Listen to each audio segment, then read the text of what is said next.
What is up, everyone? I hope you're all having a very nice Sunday afternoon. And today is a very special day. It is my 11-year anniversary. And it is also an occasion for this live stream that we have just finally launched our first objectively successful video that has really blown all of my other videos out of the water. And apparently this is the formula for YouTube. The only thing I need to do to get lots of views and lots of engagement and comments on a video is produce something that pisses people off, and especially Greek people. For some reason, this has become much more controversial than I ever expected. If you haven't seen it already, if you've been under a rock, or if you're new to the channel, we have a new video that came out that is now at like 23,000 views and climbing, called "The Greek Alphabet is Older Than We Thought." Never did I expect that a video on the Greek alphabet was going to explode like this. Now, we have a small channel, right? For a larger channel, 20,000 views is like what you get like in the blink of an eye. I get it. Maybe it's not a whole lot to write home about, but for me, it's very special. For us, it's very special. For the 4 people who are watching right now, and for the people, yeah, remember to smash the like button. Thank you so much to everyone. And yeah, it's pretty momentous. Over 600 comments, and not one suggested that the alphabet had been imported from Polynesia. Where have all the conspiracy theories gone, right? And yes, remember to smash the like button. So this is just going to be a fun little analysis of the aftermath of this video, which was just an interview with Dr. Willemijn Waal, because I read some papers that she published that I thought were interesting, and it's sort of like opening my mind to this new idea. And let's open the YouTube Agora for the people. Leo Saboni says. So I just wanted to congregate with everybody today and just celebrate my anniversary before I go off with my wife and have a nice dinner. This is a momentous occasion because my wedding anniversary does also correspond with the sort of beginning of my journey into Greek, because Greek is what I started on my honeymoon, actually.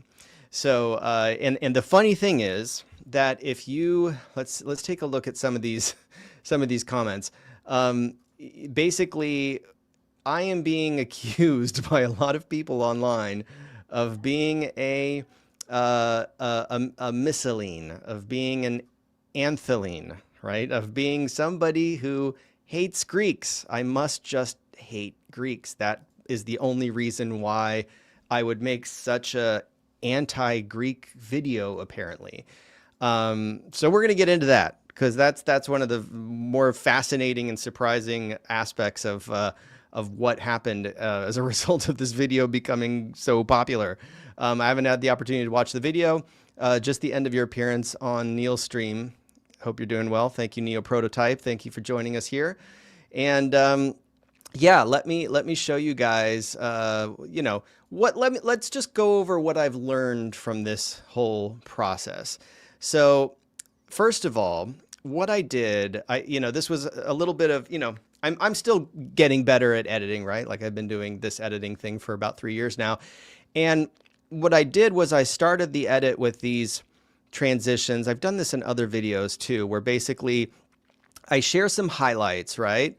So like, let's watch. Okay, for people who haven't watched, I'll just play the beginning and the intro, and you can I'll sort of criticize myself a little bit on some of this. The alphabet must have been introduced much earlier, and that's actually mainly in the field of Semitic studies.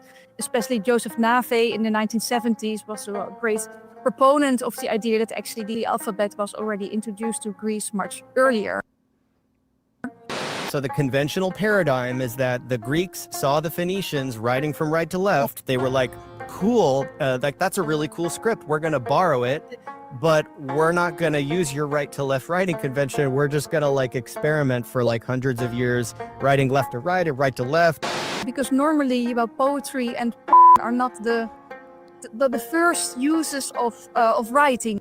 Yeah, absence of evidence is not evidence of absence, because since the script is used again much later, we know that. So this lasted for about 3 minutes. That was the intro of me just sort of splicing together some of the highlights from the video, which, you know, is a little hard. You got to go through the video and pick out which parts you want to splice together. And I used the little static effect in between. Some people complained about it. You know, the trick is, I think, if you're going to use a static effect between those clips, you got to make sure that the level, the audio on all the static is like not too jarring. It needs to be like really, really low, like -15, -20. I tried that, but it came across a little, I think some of them were louder than the other ones. So apologies for that. It was a little annoying. And then I did this. And so before I brought her on, she was sort of waiting in the green room. I gave a short explanation of the development why this is important, you know, and what our starting point is and how I kind of opened my mind to this. Then I brought on Dr. Waal, and before I even let her talk, I gave a little spiel at the beginning. Well, it was meant to be a little spiel, and it turned into a big spiel. It turned into basically like from the 5-minute mark. It was a 5-minute intro. Hold on a second. Yeah, we got into it. Yeah, So we got into it at like the 10-minute mark. But then I had made up my mind that I was going to give this presentation before the video started, of just kind of laying out the groundwork for where we're coming from so that people would appreciate more where we're going with Dr. Waal's theory, because I had reviewed her presentation in advance and I was concerned that it was going to be over people's heads, right? I was concerned that like I needed to break this down in layman's terms for the people in my audience who aren't already familiar with some of these concepts. And I went overboard with this, right? Like this was an unnecessary lead up. Like I could have gone through this a lot faster if I had rehearsed it a little better. I had sent her these examples in advance and said, can we go over these before you get into your presentation? So effectively, I planned it like, first I'll do my presentation and then we'll do her presentation. And her presentation ended up starting at the 17-minute mark. Now, the thing is, there is a description here where people can go and, you know, jump to whatever chapter they want. But some people found this annoying. Right? Like, I mean, right now I'm on a live stream by myself. I have no option but to just talk to you guys. You know, if you're watching it, you're here to listen to me, right? But if you're watching that video, then you're there to listen to Dr. Waal. And unfortunately, I consumed a lot of unnecessary oxygen at the beginning of this interview, leading up into you know, to like the 17-minute mark, basically, before I really let her go with her presentation. And it would have been, so the regrets or the lessons learned for this was that intro needed to be shorter and tighter, like 1 minute, right? Like maybe 5 cuts. Then I needed to bring in Dr. Waal much faster, maybe skip my presentation entirely, or just like show Herodotus or show a little bit of the timeline and move on. And then just let her talk, right? And not interrupt her as much. Again, a lot of my interruptions were motivated by concerns over second guessing what might go over people's heads. And that was, you know, that like it ended up making it seem like I just wasn't letting my guest talk.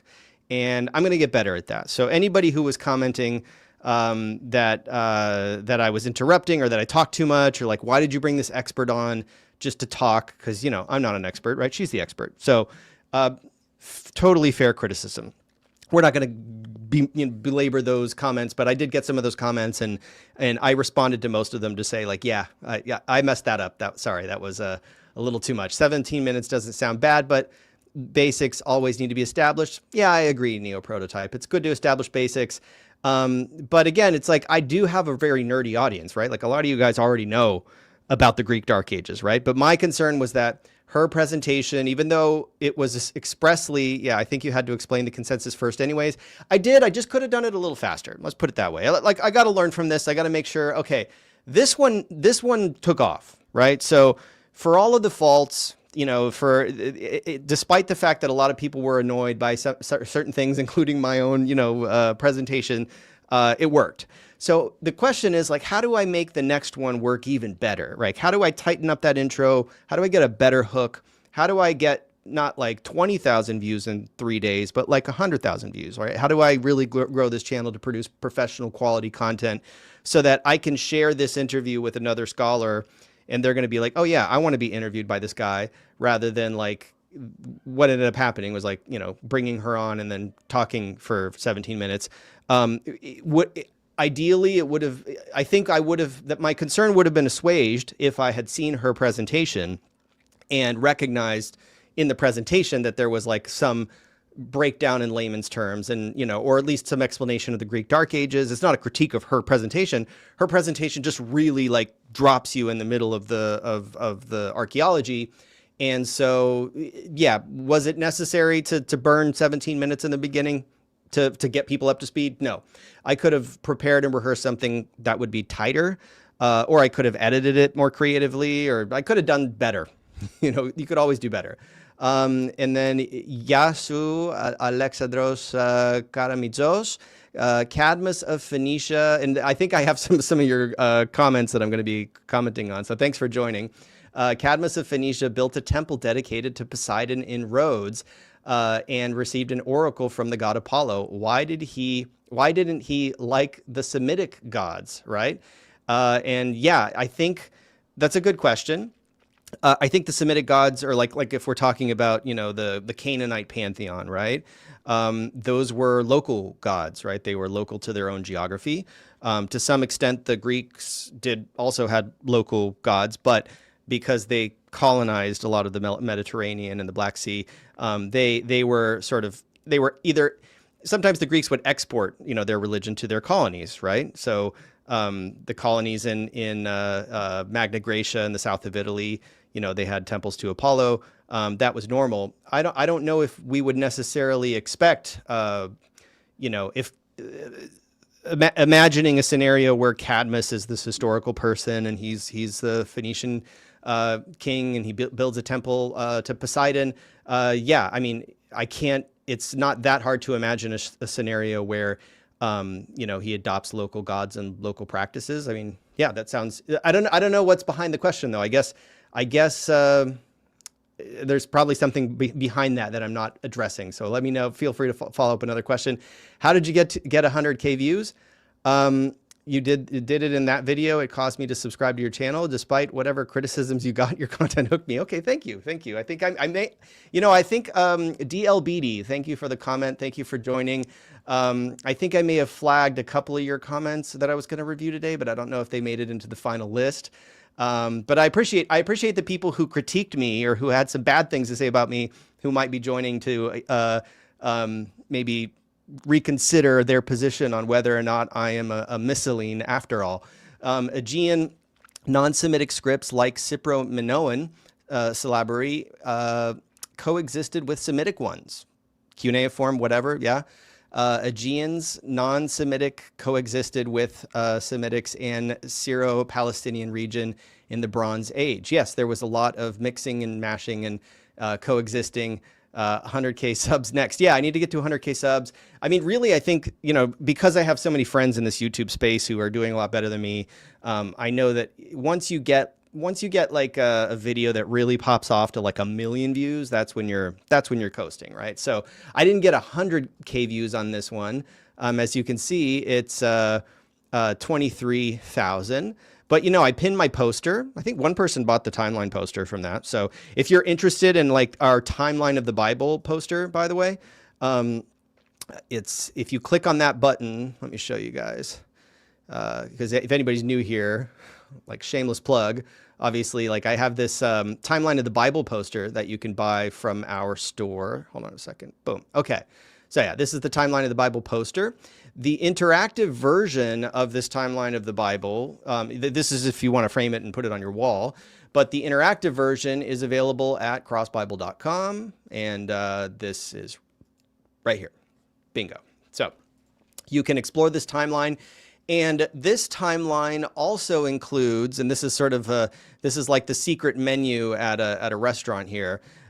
Even though takes a little while to load this, the first load, boom. Okay, there's a lot of stuff on this timeline. It's a very busy timeline. This is the entire textual history of the New Testament, and then the Old Testament portion is on top here. And oh, by the way, make sure you are subscribed to the Useful Charts YouTube channel, because in a few weeks, he's going to be doing part 2 of his timeline video promoting our cross-Bible timeline, focused on the upper portion of this, which is the Old Testament. And what you can do here is you can actually click and go to this Greek timeline. And during the presentation, okay, yeah, it's a little glitchy in Google Chrome. I don't know if it glitches like this in other browsers. It doesn't necessarily do this if you're just by yourself using it, but it's because I'm consuming bandwidth in my StreamYard. But this was the timeline that I really wanted to show in the beginning, right?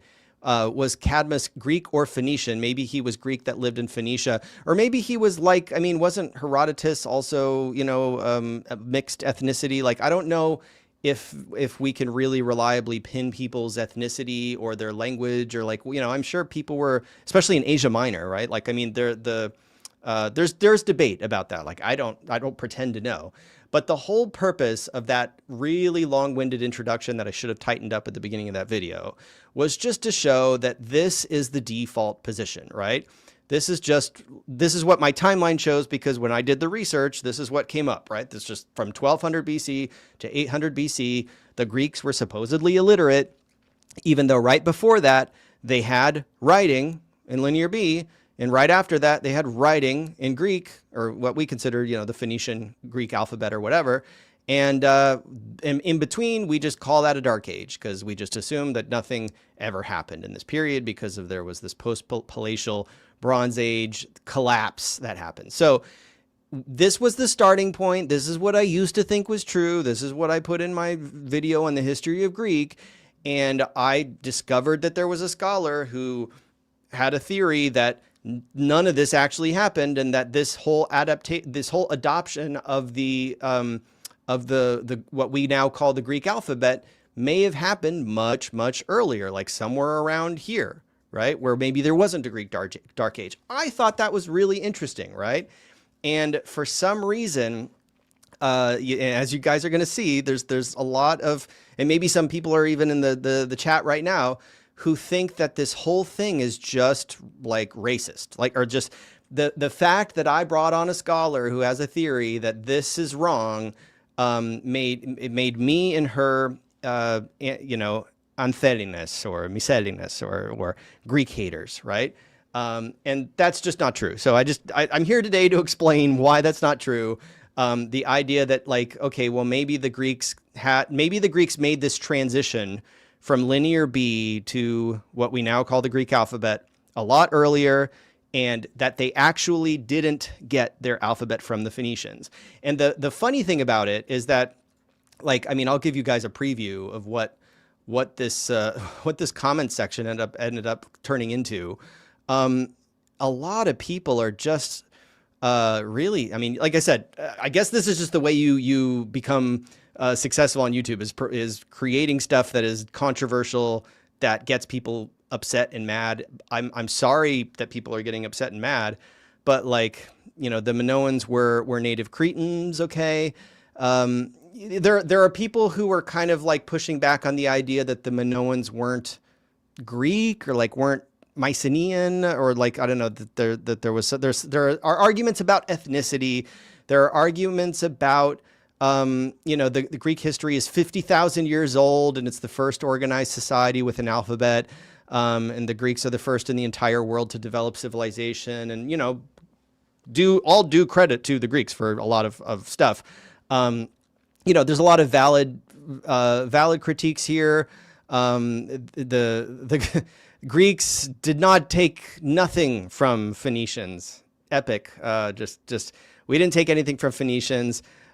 Η ελληνική ουδέ μία σχέση με την Ινδοευρωπαϊκή γλώσσα. Αυτό το αφήγημα είναι για ηλίθιους. So basically, like, the Greeks didn't have no connection whatsoever to the Indo-European language, and that idea is for idiots. Η ελληνική γλώσσα είναι και θα είναι μια και μοναδική και ασύγκριτη. So Greek is unique. Greek is incomparable to other languages. That's the sort of theme of a lot of this. Is in the funny, like the ironic thing is, this was not a video about Indo-European language theory and development, right? There are a lot of people responding in the comments saying Greeks have nothing they took nothing from the Phoenicians. And I just responded, bingo, that's exactly what this whole interview is about. Thanks for watching. People are jumping on it to say that the Greeks didn't take their alphabet from the Phoenicians, but that's what Dr. Waal actually thinks. She thinks that Greeks did not take their alphabet from the Phoenicians. So clearly the people didn't watch it. They watched the intro. The intro had a few teasers about Greeks. I said in the intro, the standard model is that the Greeks took their alphabet from the Phoenicians, but couldn't figure out which direction to write, even though the Phoenicians were writing from right to left. And people ran with that, right? I stand with Phoenicians against anti-Phoenicianism. Yeah, and I think it ultimately is this kind of yeah, Greek isn't Indo-European. Wow, that's a new one. It's not a new one if you have a lot of friends in Greece who are into this sort of thing. There are some big movements over there of dissenting voices. Nobody watches videos before commenting. Yeah, okay, fair enough. So the comment section, and it's like, I don't know. I'm not gonna reply to, I'm really thankful that I'm getting people watching this from Greece. I'm honored to have people watching from Greece. And I really don't, I have to just adamantly deny the charge that I am a misanthrope, a miscellanean. So I don't hate Greek people. And I just think that we should just sort of consider different options for the history of the evolution of the alphabet. Now, one thing, okay, so let me see if I can do this. Start slideshow. Okay, so I showed this at the beginning of the presentation with Dr. Waal. This is Matt Baker's chart over on Useful Charts. And this is what I was presenting as the standard model that we were attempting to push back against, right? So this is the idea that there was some kind of a Proto-Sinaitic script, which isn't attested, that had these sort of symbols that ended up turning into letters in the Phoenician abjad that were all consonants, and then that the archaic Greek alphabet came from that with this addition of vowel sounds, right? Like I just showed this because this is, as it says there, it's the conventional model, right? So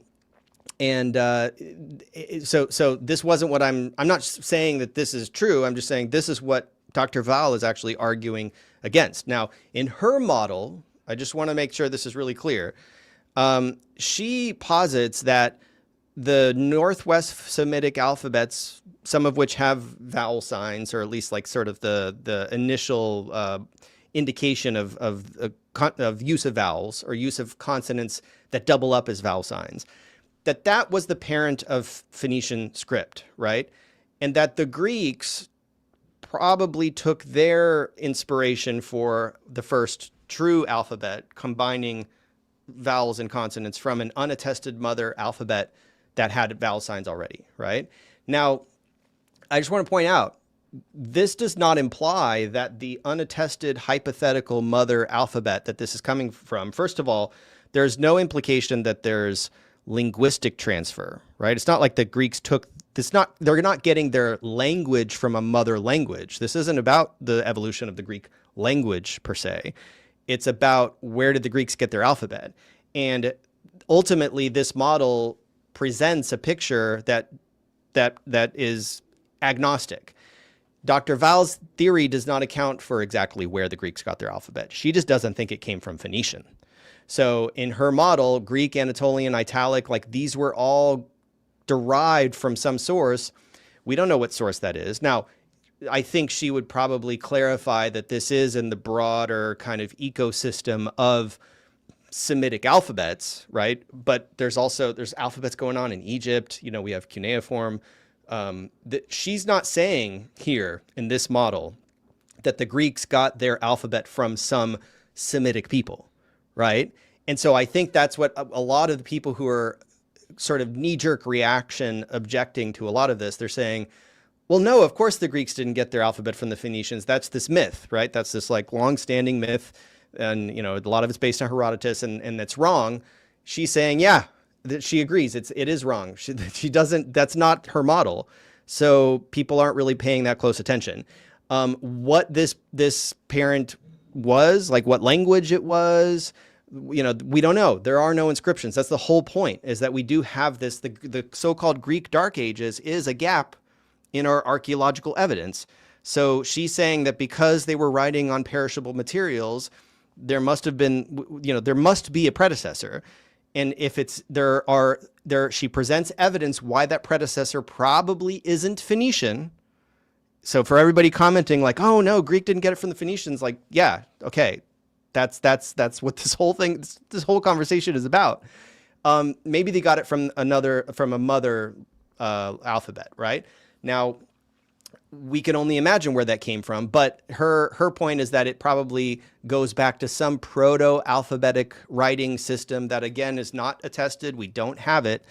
And if you want to say that it is, and you know, this is the theme of a lot of the comments, which was kind of surprising to me, was that no, you know, the Greeks invented their own alphabet, like every single letter, alpha to omega, it's all Greek through and through, nothing borrowed, nothing like it is 100% Greek. And to the extent that it ended up in Phoenicia, it's just because the Phoenicia is a Greek colony, right? Like it's just the Greeks are the progenitors of absolutely everything in the world, all language, all alphabets.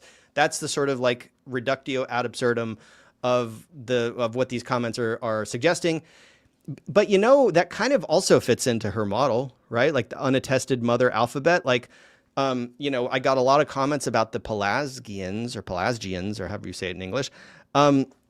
If the Pelasgians were the predecessors of the Greeks, and I don't know, there's some contrary evidence, that's a whole other can of worms and this whole other rabbit hole. But like, if you're positing that there must have been some kind of proto-Greek, right? Some language that Greek comes from that was a sort of older variety of it, and maybe that was a language that had this alphabet in play, but the thing to keep in mind, again, with the timeline, is that, hold on a second. Yeah. Is that before, in this dark age period, when this transition was happening in that model that I just showed, right? Before that, we had linear B. So like you still got to struggle with like, how did the Greeks transition from linear B to the new alphabet, right? Like now, if you want to argue that for Greek ingenuity and for, you know, and against the idea that the Greeks borrowed or stole anything from anyone, right? If that's your position, just sort of Greek maximalism, then you just have to sort of like, I don't know, like I'm sure that the people who really have fleshed out these ideas have some kind of a theory for what happened when the Greeks just sort of discarded linear B, which is modeled off of linear A, right? Because they're like probably learning this from the Minoans, who I guess some people are in the comments are indicating that they're also, you know, related. There's this transition from linear A to linear B to Phoenician, or I'm sorry, I put here Phoenician alphabet, right? Because that's part of the chain. It's, you know, so Phoenician, Greek alphabet, whatever, the new one, the one we use today. There must be a transition here. All she's saying is that this whole idea that the Greeks took their alphabet from the Phoenicians, you know, needs to be reconsidered. And this whole Dark Age thing where like, oh, the Greeks were totally illiterate. And then all of a sudden there was this big bang and they were all of them all over the place were like using this new alphabet to write poetry and inscribe on erotic art. And at the same time, in the same century, she thinks it's just, this whole thing just happened more gradually and it didn't come from the Phoenicians. And like, I think she has a reasonable model. I think she has a reasonable explanation for why that might have happened. So, but I'm getting a lot of engagement here. So let's move on to some comments here. The map is anachronistic. The Mycenaeans had an empire, right? Positions in northern Greece, a Mycenaean fortress, same that of the Tyrans and Mycenae in Thrace. present-day South Bulgaria, Zlatagrad, and. So, yeah, good note. Definitely, yeah, I guess which map is anachronistic? I don't know. I guess this map was anachronistic. The invasions and migrations, the Mycenaeans, the Hittites, the New Kingdom. And also, regarding the age of the language, again, like that conversation was not about the language. That conversation was about the alphabet. But in terms of the sort of idea of like Greek being, I hear this a lot, like what's older, like Hebrew or Greek, right? Like, of course it's Greek. Hebrew emerges as a distinct sort of dialect, much later, right? If we look at this is my, timeline of Hebrew, like the old, the old inscriptions here from like the period of what we can identify of like when archaic biblical Hebrew would have been attested, like 10th century BC. A lot of these inscriptions are unrecognizable. Like we don't know if they're Hebrew or Canaanite, Hebrew or Phoenician, the Zayat stone, right? Like I have a whole other section of my video that discusses this. This is out of scope for what we were discussing with Dr. Waal. That the sarcophagus is in Phoenician. Like we have inscriptions in Phoenician and Canaanite. Like these are almost like the Greek dialects. Like they're just, like they're Hebrew dialects. They're dialects of this Northwestern Semitic language that eventually broke out into separate, like, they became distinct enough to be identifiable as Hebrew inscriptions, right? Or Paleo-Hebrew. Or Old Aramaic, right? Aramaic also emerges out of this. So we have this whole ecosystem of these Semitic languages, but they really only emerge. I mean, Proto-Hebrew would have emerged out of Canaanite in like 15th, 14th, 13th century. So that's a lot later than. That's a lot later than what we have here with Mycenaean Greek. I mean, the Minoan civilization. Like the span of what we would consider to be like the period of Mycenaean Greeks goes all the way back to the 18th century. And we don't have like inscriptions from that period, but presumably they would have had ancestors that were, that were speaking a recognizable form of Greek all the way back into the 18th century or earlier, right? But a lot of the pushback that I'm getting is the idea that like, again, a lot of people are assuming that this is a discussion about language. So a lot of people are very adamant about how like, no, the Greek language doesn't change. Like the Greek language is immune to change. It's all the other languages in the world that change, like our language doesn't. That's sort of the sentiment that I get sometimes, but we're not talking about language here. We're just talking about script. We're just talking about the technology of an alphabet, right? Alphavita. So it's the technology of taking consonants, right? Like all these Semitic people, they're all using consonantal abjad scripts, which economizes space because they can kind of infer and guess what the vowels are. Linear B didn't do that. Like Linear B was, showing combination. They were using combinations of consonants and vowels. It was not as efficient of a script as the eventual Greek alphabet. And there were a lot of, it hasn't been thoroughly deciphered, but from what we can tell, this system created a lot of ambiguity that the ingenuity of the new alphabet with combinations of basically like a syllabic, abjad, like consonantal script that you could insert vowels into and change the vowels out for, epsilon, alpha, eta, omicron, omega. That system was you just didn't need as many letters. You didn't need as many characters. And you didn't need separate characters for ma and me and mi and mo and mu, right? So it makes sense. It makes sense. It's just, again, this whole dispute for the people who are actually following it and realize that we're not saying anything about Indo-European languages. The dispute here is over the idea that like this transition from Linear B to Greek, the arguments that I'm getting, the comments I'm getting that we're going to get to are that no, the Greek alphabet is this autochthonious, right? Like invention of the Greeks. Like there's the Greeks. There's no Phoenicians in the picture, and if they are, they're Greek, right? I get it. I took the theory to be saying that there was cross-pollination, sorry, long before previously thought. Yes, I'm certainly a Grecophile, so am I, a Philhellene, but if there was a Phoenician influence, it says nothing anti-Greek. Yeah, and I also like if the standard model were true, then it wouldn't be even that wouldn't be necessarily anti-Greek. But what she proposed is that one of the reasons why this idea of an alphabetic Big Bang happened is because of this sort of Eurocentrism, and this, it is a bit motivated by, like, she posits some ulterior motives behind why people don't want to accept the idea that they, like, yes, they got the consonants from the Phoenicians, but the vowels, those were all Greek, right? That's the standard. I found Willemijn's argument very reasonable. Yeah, I thought it was reasonable too. And she caveats a lot of it. She's not like super confident in everything. There are scripts. There were the scripts in the Aegean. There existed all writing systems, hieroglyphics, or hieroglyphs, Phaistos disc, and linear scripts, and Cypro-Minoan. And I also showed at the end of the presentation here in this timeline. And you can explore this, by the way. This is like on crossbible.com. It's just for the people who are in the club, who are paying $5 a month. Look, it really helps if you're subscribed to this and you're using this. I would appreciate it. You know what? Before I forget, I'm going to drop a link to Discord, and I'm going to pin a comment to this video for the Discord group for all the new people who are new here. I have a Discord. The Discord is focused more on the Bible study platform for people to give feedback.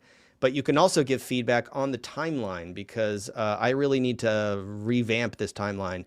But you can see here is the Cypro-Minoan syllabary. I can never figure out how to pronounce that. From 1550 to 1050. And you can see that this is Greek. Like, this is Greek writing that was produced in a script that's descended from Linear A. Like, this is like a Minoan script. And this is after this new alphabet was already had currency, right? So there were still people writing in these other scripts, at least in Cyprus. And then, you can see this is probably Eteo-Cretan inscriptions on the island of Crete, is either pre-Greek or Minoan. We don't really know what language this is, but this is not Greek. But it's sort of probably the holdout of what remained of the Minoan civilization. So let's see. Mikhail says, yes, but her model has two unattested writing systems, the proto-alphabetic writing and the unattested mother. Yeah, I mean, 2 out of 2 are unattested. Exactly, right? So that is the weakness. That is her Achilles heel. And so let's actually go to that. Let's go to some of, so there was a few people were complaining that I didn't give the entire Herodotus quote. So let's look at that. So yes, so what the comment is pointing out is that this is unattested, this is unattested. Well, we know that there would have been some kind of an ancestor going up the chain, right? Unless the Phoenicians just invented everything, right? Like, so her theory is that it didn't start with the Northwest Semitic alphabets, that there was some proto quasi-alphabetic writing system going on in that region. I mean, we know, like, old Egyptian, pretty old, cuneiform, pretty old. So this emerged around the same time, and that it just led into these two streams, and that Greek is just in a separate stream, right? It's just on a sort of in a league of its own. And so let's look again, like, at Herodotus. I pulled this up, right? And he's referring to the Ionians, right? Y para lavondes didahi paraton Phoenicon. So the Ionians, having received the letters by instruction from the Phoenicians, tagramata, the ton Phoenicon tagramata, metarithmisantes sveon, oliga echreondo chreomeni de ephatisan, os perche to dikeon efere ate Phoenicon isagogondon istin elada Phoenicia keklisthe. So here we have that they got the letters from the Phoenicians, used them after altering a few of them, And in using them, they said, as was only right since the Phoenicians had brought them into Greece, that they were called Phoenician. So this is his explanation of why the letters were called Phoenician at his time. And somebody pointed out, well, there's another section of this that you left out, right? And the Ionians still call papyrus rolls skins, right? Ketas vivlus diferas kaleusin. Apotupaleu iones. So from the ancient times, because when papyrus was scarce, they once used goat skins and sheep skins, and even in my own day, many of the barbarians still write on such skins, right? Politon varvaron entiaftas diphtheras graphusi. So he's saying that they were using these skins, even the barbarians, or like I guess the Phoenicians were using these skins, right? Non-Greeks. And this papyrus, which I guess would be vivlus. This is like an etymology, basically, that he's giving. And I saw myself, and I myself saw, idon ke aftos cadmia grammata, Cadmean letters, in the temple of Apollo Ismenias at Thebes in Boeotia, right? Engraved on 3 tripods, being for the most part similar to the Ionic ones, right? And one of the tripods has an inscription, and then he goes on to talk about the inscription.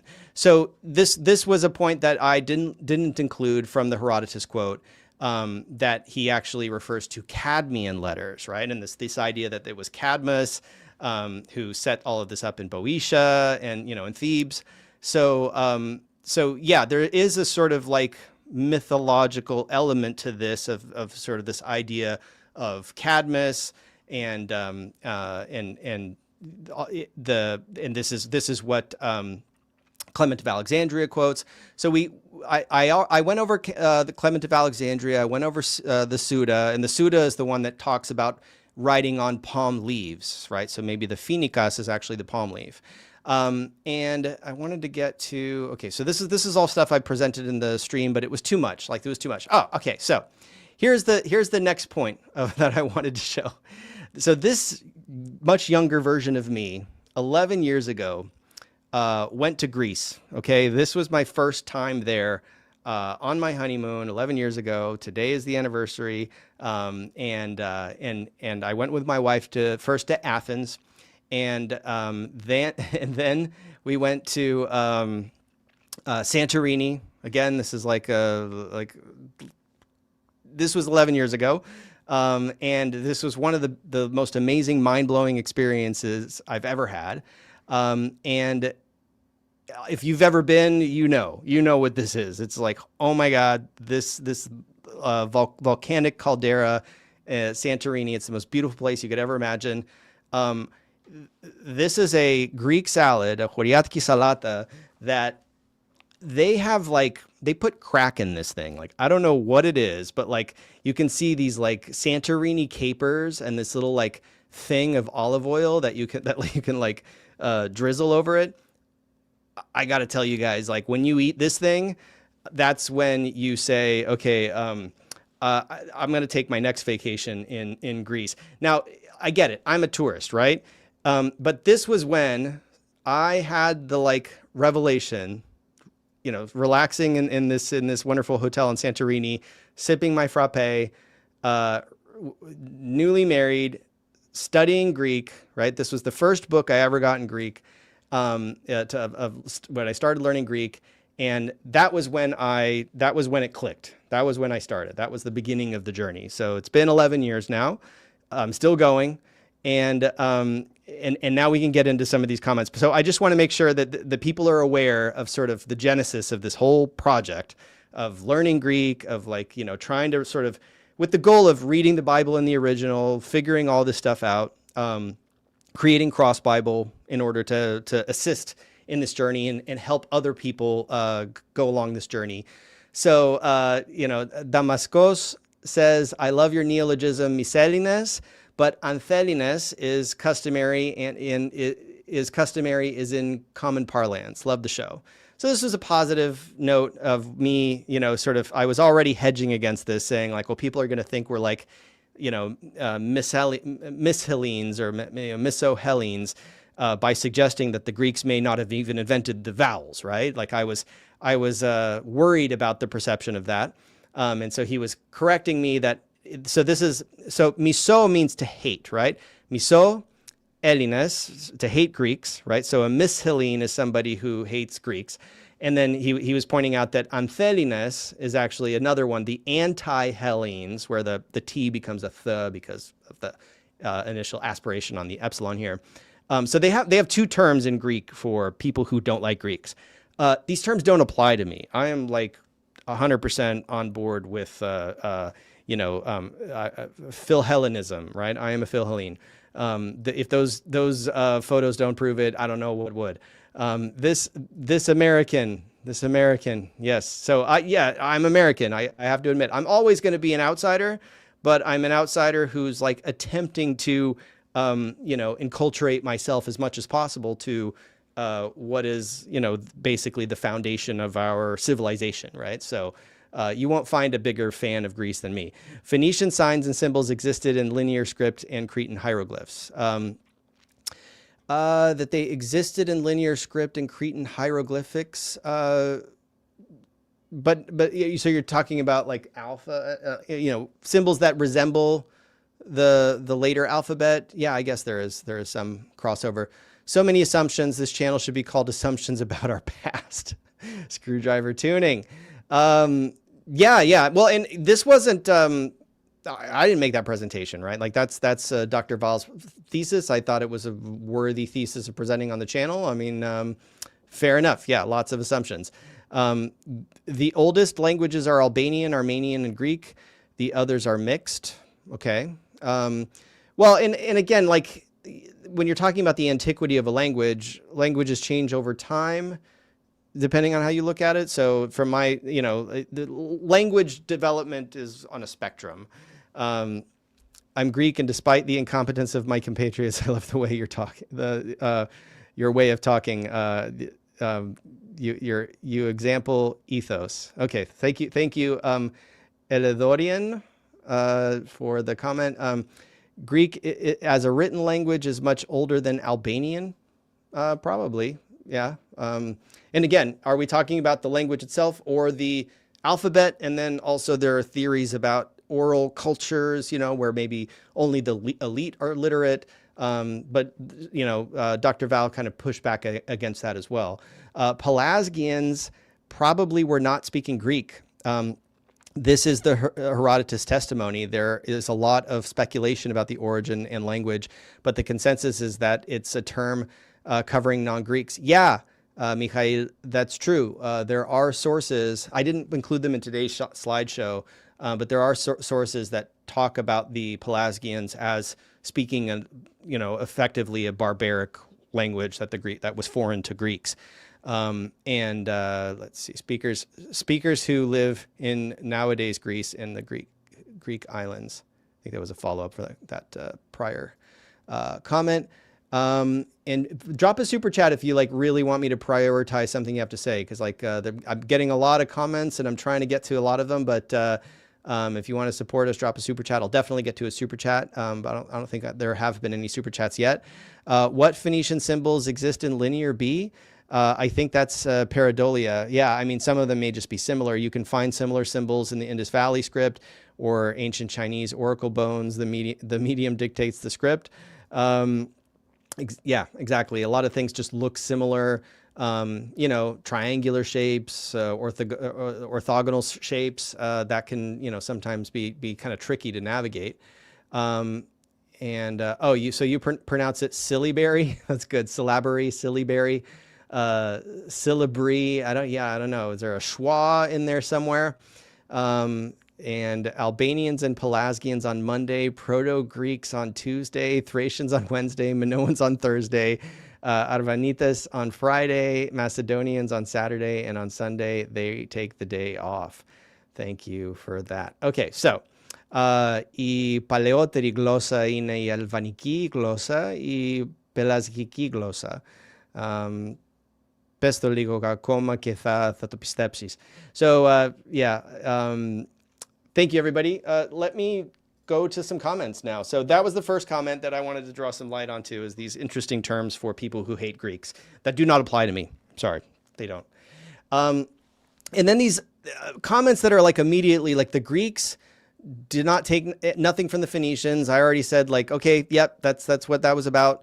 You know, so the translation of this is Eriniki udemia skesi με την Indo-Ευρωπαϊκή γλώσσα. So Greek has no connection to Indo-European language. Αυτό το αφήγημα για ηλίθιους, right? So this for idiots. So only idiots believe that Greek has some connection to the Indo-European language. Now, for those of you who are aware, like it's not the Indo-European language per se, it's the Indo-European family, and Proto-Indo-European is this sort of hypothetical ancestor that all of these languages that we pretty much have good evidence to establish they're interrelated. They descend from some common source. They would have, if you draw the lines back in the genealogy, eventually you will get to a common source. Now, what you decide to call that common source is, you know, that's what's the question, right? Indo-European spoke barbarian, not Greek. Well, and that's the thing, is that, so there are two, like if you're looking at like any reliable source of etymology, and you're talking about like what language did Greek as we know it in the Mycenaean period, right? The earliest recognizable form of Greek, and Mycenaean Greek is definitely like Greek. That's not Proto-Greek. That's still like kind of mainstream archaic Greek, just the Mycenaean version of it that we have written in Linear B. If you go back further than that, you know, in the timeline, if you go to, let's see, like what would we be talking about here? I don't have the timeline on screen. If we're talking about like before the 18th century, right? We're talking about like 2000 BC and earlier. There was a language that was spoken by the ancestors of the Mycenaeans that would have been Proto-Greek, you know, and where those people lived exactly, like I'm not going to get into that, but that would have been Proto-Greek. That would have been basically the equivalent of Homer to the ears of a modern Greek speaker, right? Like if you just follow the trajectory back and you don't believe that Greek was just fossilized in some period and didn't change, you know, the mainstream consensus is that the languages just change basically every generation. Like the new, you know, kids speak the language a little bit different than their parents, and then the grandparents are also sound a little old fashioned, and you just keep going back and it just changes gradually to the point where the ancestral language, Proto-Greek, would have, you know, could have also, like, you know, sounded like barbarian. Like it could have, like even the ancestral language, like Old English sounds like bar to the ears of an untrained modern English speaker, because our language underwent incredible language change in comparison to Greek. Like in the period of time where we went from like a unrecognizably foreign language, Old English, to what we speak now in English, you know, you're in the Byzantine period of Greek. Like that is not all that challenging for a modern Greek to understand. So some languages change more slowly than others. Some languages are fossilized in ways that that English certainly wasn't. But basically, yeah, we got a little off topic. We're not talking about Indo-European languages here, and we're not talking about Greeks taking anything from the Phoenicians. So this is just a sort of sample of the kinds of comments that I got. And we're at like, man, what are we at right now? 600 comments, 631 comments. A lot of the comments belong to this category of people who are just they're not watching. They're not paying attention. And then one comment from Leonis of 5342 was, there are 18 different ancient references about Cadmus bringing the letters back to Thebes, which, you know, Herodotus commented on that. Somehow only the Herodotus reference is used. Apparently it serves some purpose. So yeah, what purpose does Herodotus serve? Herodotus, or I guess the implication was, why did you only use Herodotus? Like, why didn't you bring in all these sources about Cadmus? And again, as I said at the beginning of this video, I went even too long. That was already too many sources. That was not the focus of her presentation. So that was, if anything, that was a distraction. And I did mention that Herodotus is not the only source, right? He's the most influential in early classical source for standard explanation, but that's why he matters so much. But, I also brought up Clement and Hesychius and the Suda. So, and so somebody chimed in, Epimetheus chimed in. I think he left some other comments. That's exactly his point. Someone deliberately chose to influence with one specific source and translate it partially. So that was the point of like, okay, translate it partially. I just showed, this is just the part where he talks about the Phoenicians, right? That's what I wanted to show. I'm not hiding anything by leaving this sort of the Cadmean letters out of this. But again, this is all part of the same explanation, right? Like Cadmus is supposed to be Phoenician. So at the end of the day, Herodotus says what Herodotus says. And my guest, her whole argument was that Herodotus is wrong, right? So her whole argument was that it's actually the Phoenicia Grammata were writing on palm leaves, right? So that again, so I'm being accused here of like selection bias and just like cherry picking references that support some theory. I'm not really doing that. So Alexandro says Epidio Cadmos itan Phoenicas. Yeah, so Cadmus was a Phoenician. To onoma Phoenix, venehikana noima sta alvanica.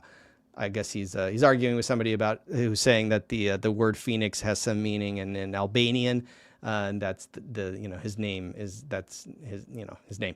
And then so what about the Dispilio tablet? Do you think it is letters? Have you studied it at all? I want your opinion. I'm looking, like I was actually I discovered online that like the most common image of that Dispilio tablet is fake.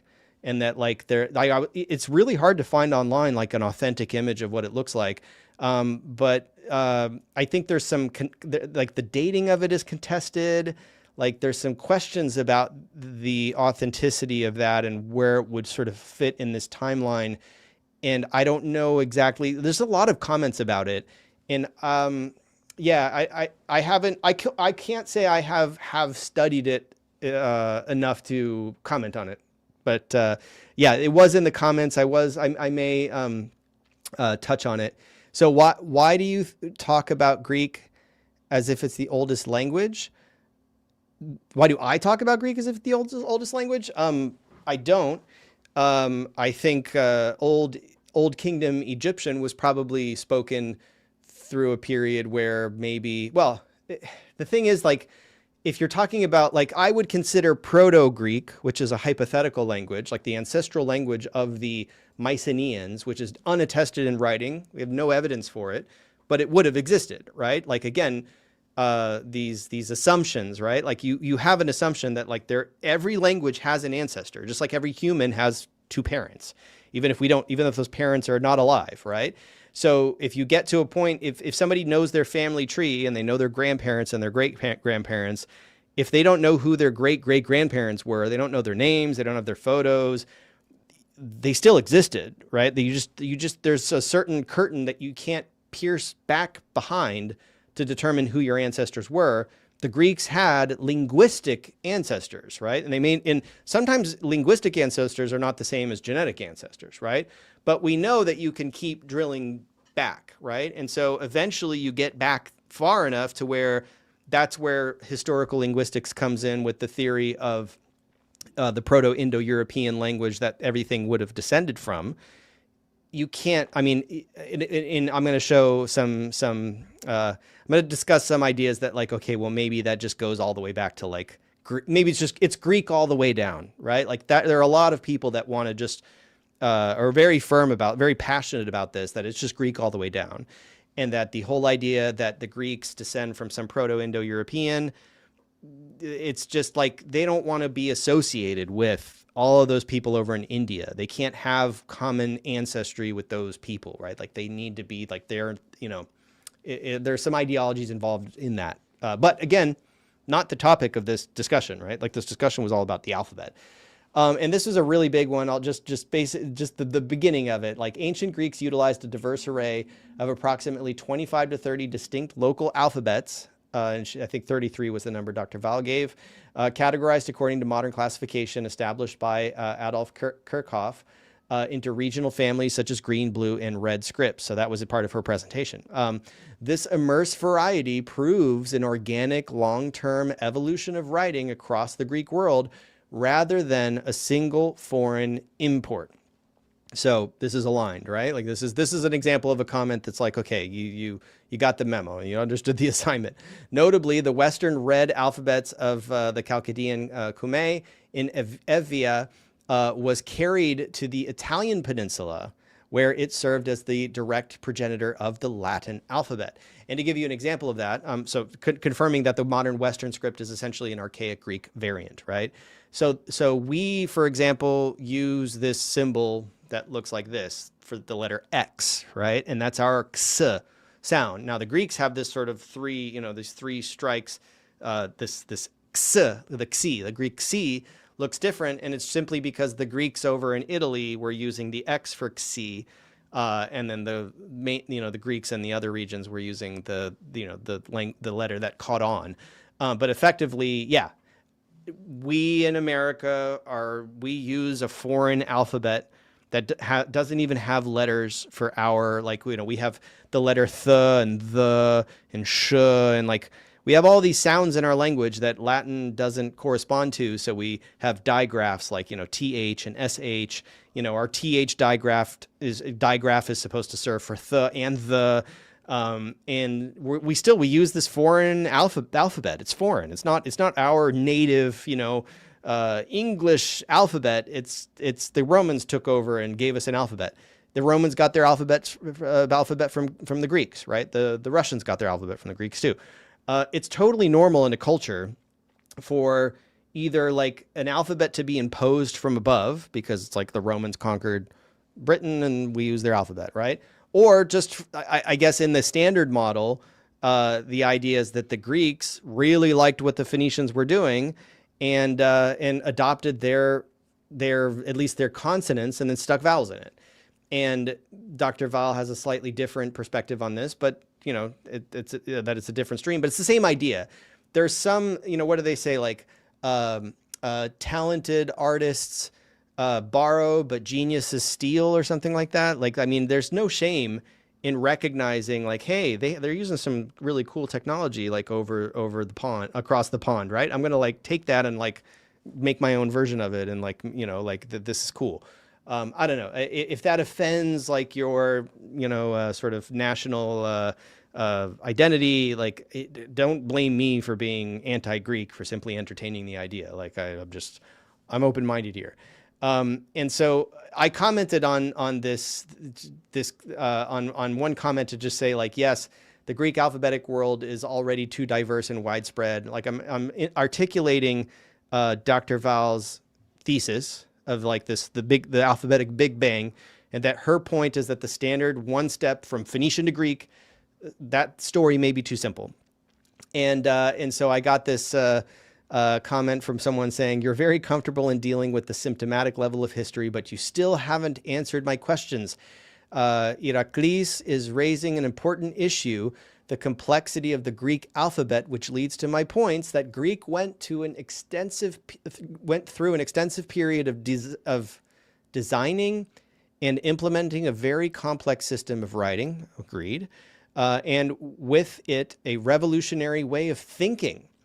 Before that, there were no cognitive tools to facilitate transmission of complex ideas, especially between two alien languages. There is no historical precedent for something like that. I don't know if the modern Greek alphabet is really that magical in the sense that it's being described here. I really love it. It's like a great writing system. I prefer it to Hebrew consonantal texts with Nikut and like vowel pointing. Like I'm really struggling learning Hebrew. I wish Hebrew just had a writing system similar to Greek, but I don't think that it leads to some breakthroughs in thought. I believe, here's what I think. I think that the Mycenaean writing system, Linear B, which may have been, inspired by Linear A, got the job done for long enough, and we only see the tip of the iceberg, right? Like they may have been like, I mean, maybe they had some libraries. I don't know. Maybe that's some cool literature. Maybe they actually wrote stories about the Trojan War in Linear B that we don't have, that eventually gave rise to the versions we have today that are preserved in the Attic dialect, which are still missing like, letters like the digamma. So yeah, I don't know. I don't know if the thing is, like, there is an alternate history that could have played out if the Greeks hadn't adopted a new alphabet and just kept using Linear B, right? Like we could be just writing in Linear B right now. You could go to Greece and everything would be in Linear B, but that didn't happen. The Greeks shifted to a different kind of alphabet. Did that new alphabet facilitate, some new revolutionary way of thinking for them? I think, maybe what it facilitated was just higher literacy. Like maybe it just, the system was so much more efficient that more people, or at least the upper crust, like the people who who could afford an education, had the advantage of being able to just learn to read and write a lot better than their predecessors. Like maybe, for example, in 1917, when the Bolsheviks took over Russia, they simplified the Russian alphabet. They took out a bunch of letters that were no longer pronounced. They had an alphabetic reform. Because the literacy rates were abysmal before the Soviet Union was established. And that was one of the things that they got right. I mean, they got a lot of things wrong, but the Bolsheviks, or at least like that was one of Lenin's projects, and I believe it was successful. They got literacy rates up in Russia.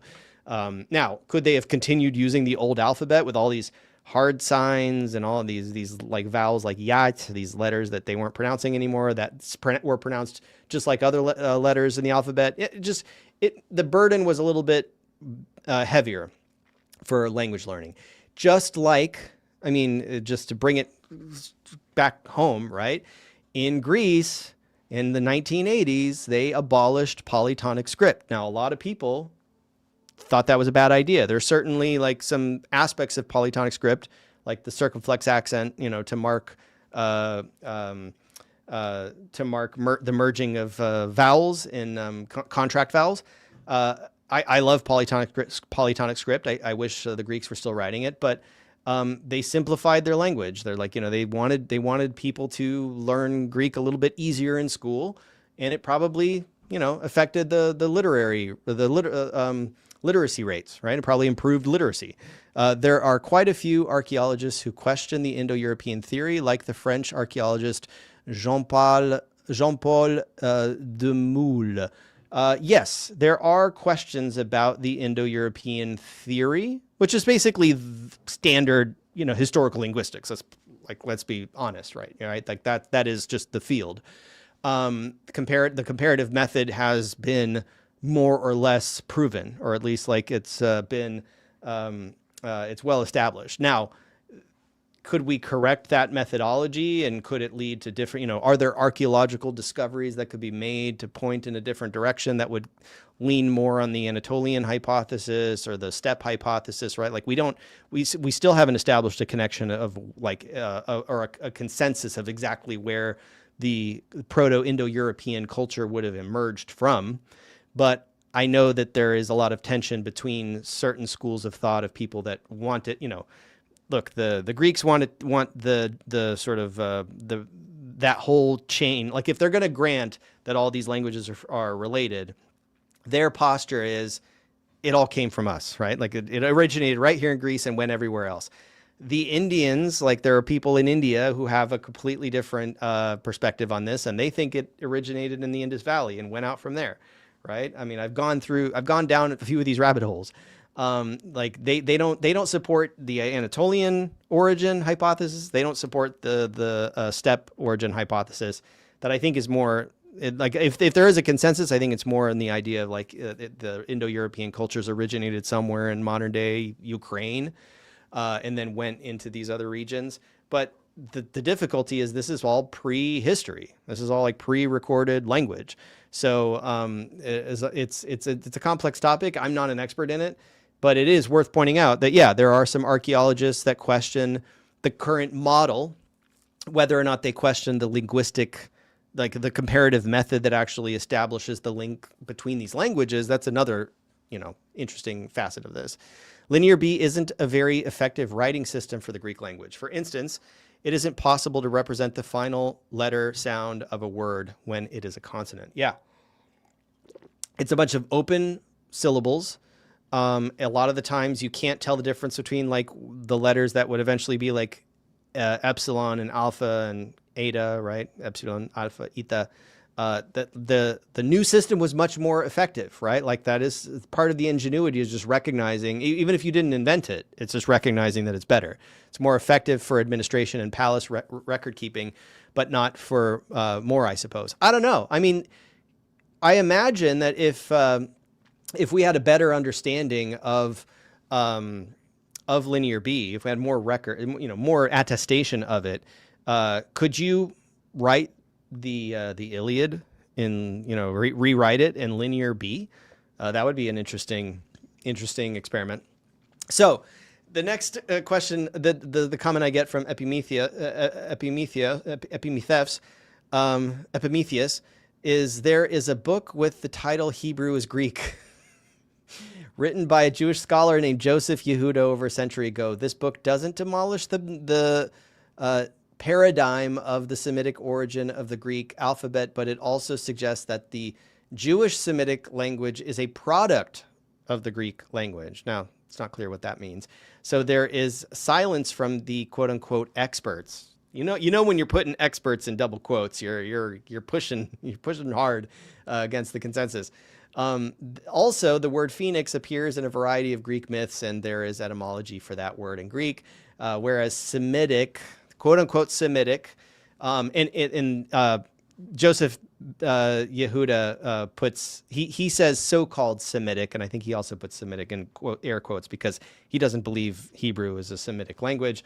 So where Semitic phoenixes fail to appear both historically and archaeologically. So I look, I have a bit of an axe to grind here, and I'm going to be doing more. I'm going to have to pay more attention to this Hebrew is Greek thing now that so many people have commented and asked me to review this.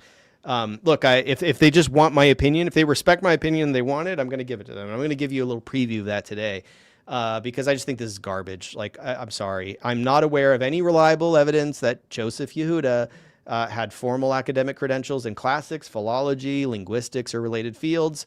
I know that may sound elitist or credentialist or, an argument from authority or whatever, but his own book presents him as LLB, right? He's a lawyer. And he did all this work and research in the midst of a legal career. He's not a scholar. More importantly, the book's method is unsound, speculative, sound-alikes. This word sounds like this word, therefore it's related. Floating vowels in words forced into meanings they do not have. So no, I do not regard Hebrew is Greek as a credible scholarly authority, and I'm going to back that up pretty soon. So Hebrew is Greek was written in the 70s. Is Hebrew is Greek the earth is flat? Yeah, that's basically the linguistic equivalent of it's written in the 70s, not a century ago. Did I say a century ago? Well, I mean, it's in the last century, so, it depends on how you phrase that.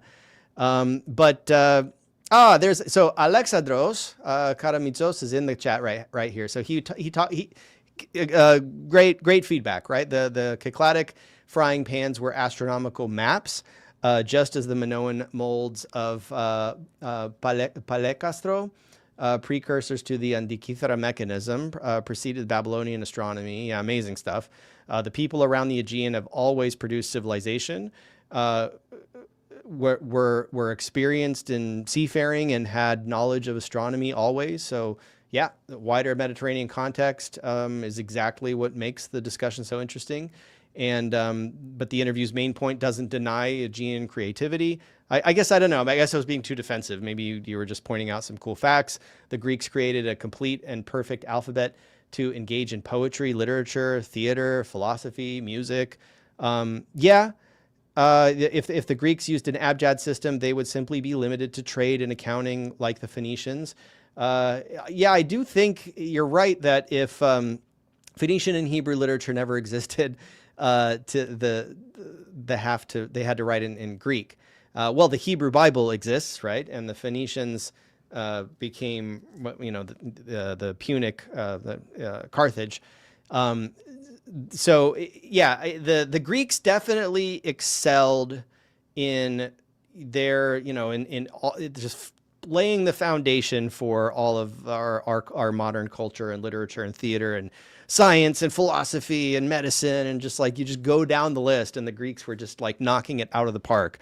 So again, this whole idea that I'm like a Misceline and I hate Greeks and like I don't know, like that's just crazy. It's just crazy. But what I would say is that could the Greeks have done? Look, can you take the text of Aristotle and like strip the vowels out and kind of like guess what they, reconstruct them or guess what they would be? Like, could you back into like an abjad consonantal system and still make it work and express the same ideas? Maybe point the vowels under the consonants. Like if the Greeks had a different writing system, would they have achieved the same results if they had continued to write in linear B? I think Alexandros would probably argue that no, like the alphabet itself facilitated the fluency with which the Greeks were able to accomplish all of these amazing things.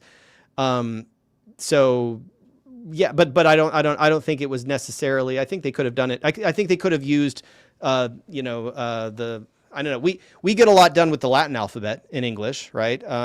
Would it be better if we were writing in runes? Would it be more efficient? I think there's a good argument to be made that English should use the runic alphabet, our native alphabet, and not Latin. But we're stuck with Latin, and Shakespeare was written in Latin, albeit with weird spelling.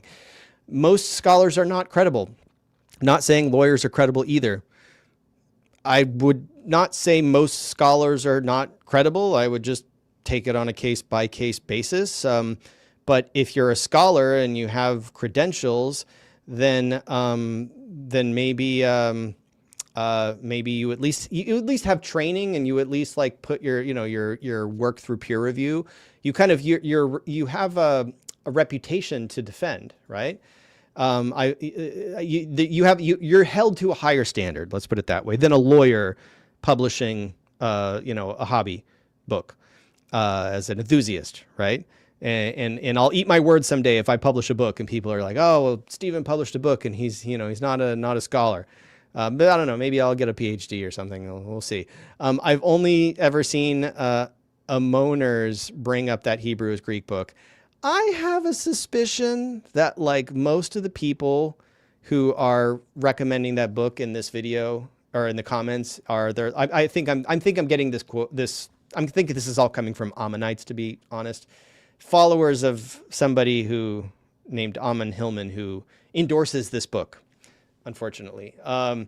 So my response to Alexandros was, yeah, Greek vowel notation was definitely a major development, and it clearly mattered for poetry and later literary culture, and I'd be cautious about limiting the abjad script to trade and accounting or claiming that Phoenician and Hebrew literature never existed. Yeah, I don't think that never existed. I also think like there is great literature. The Bible is written in an abjad script, and it was translated into Greek and very effectively in the in the Septuagint, but still works in the original. It's just a writing system. You could just transliterate it all into English or like all into Latin, and it would still convey the same idea. So I don't want to take away from it, but so this is Alexandros' point was a common assumption that Greek consonants xi, psi, phi, and the vowels were originally Greek.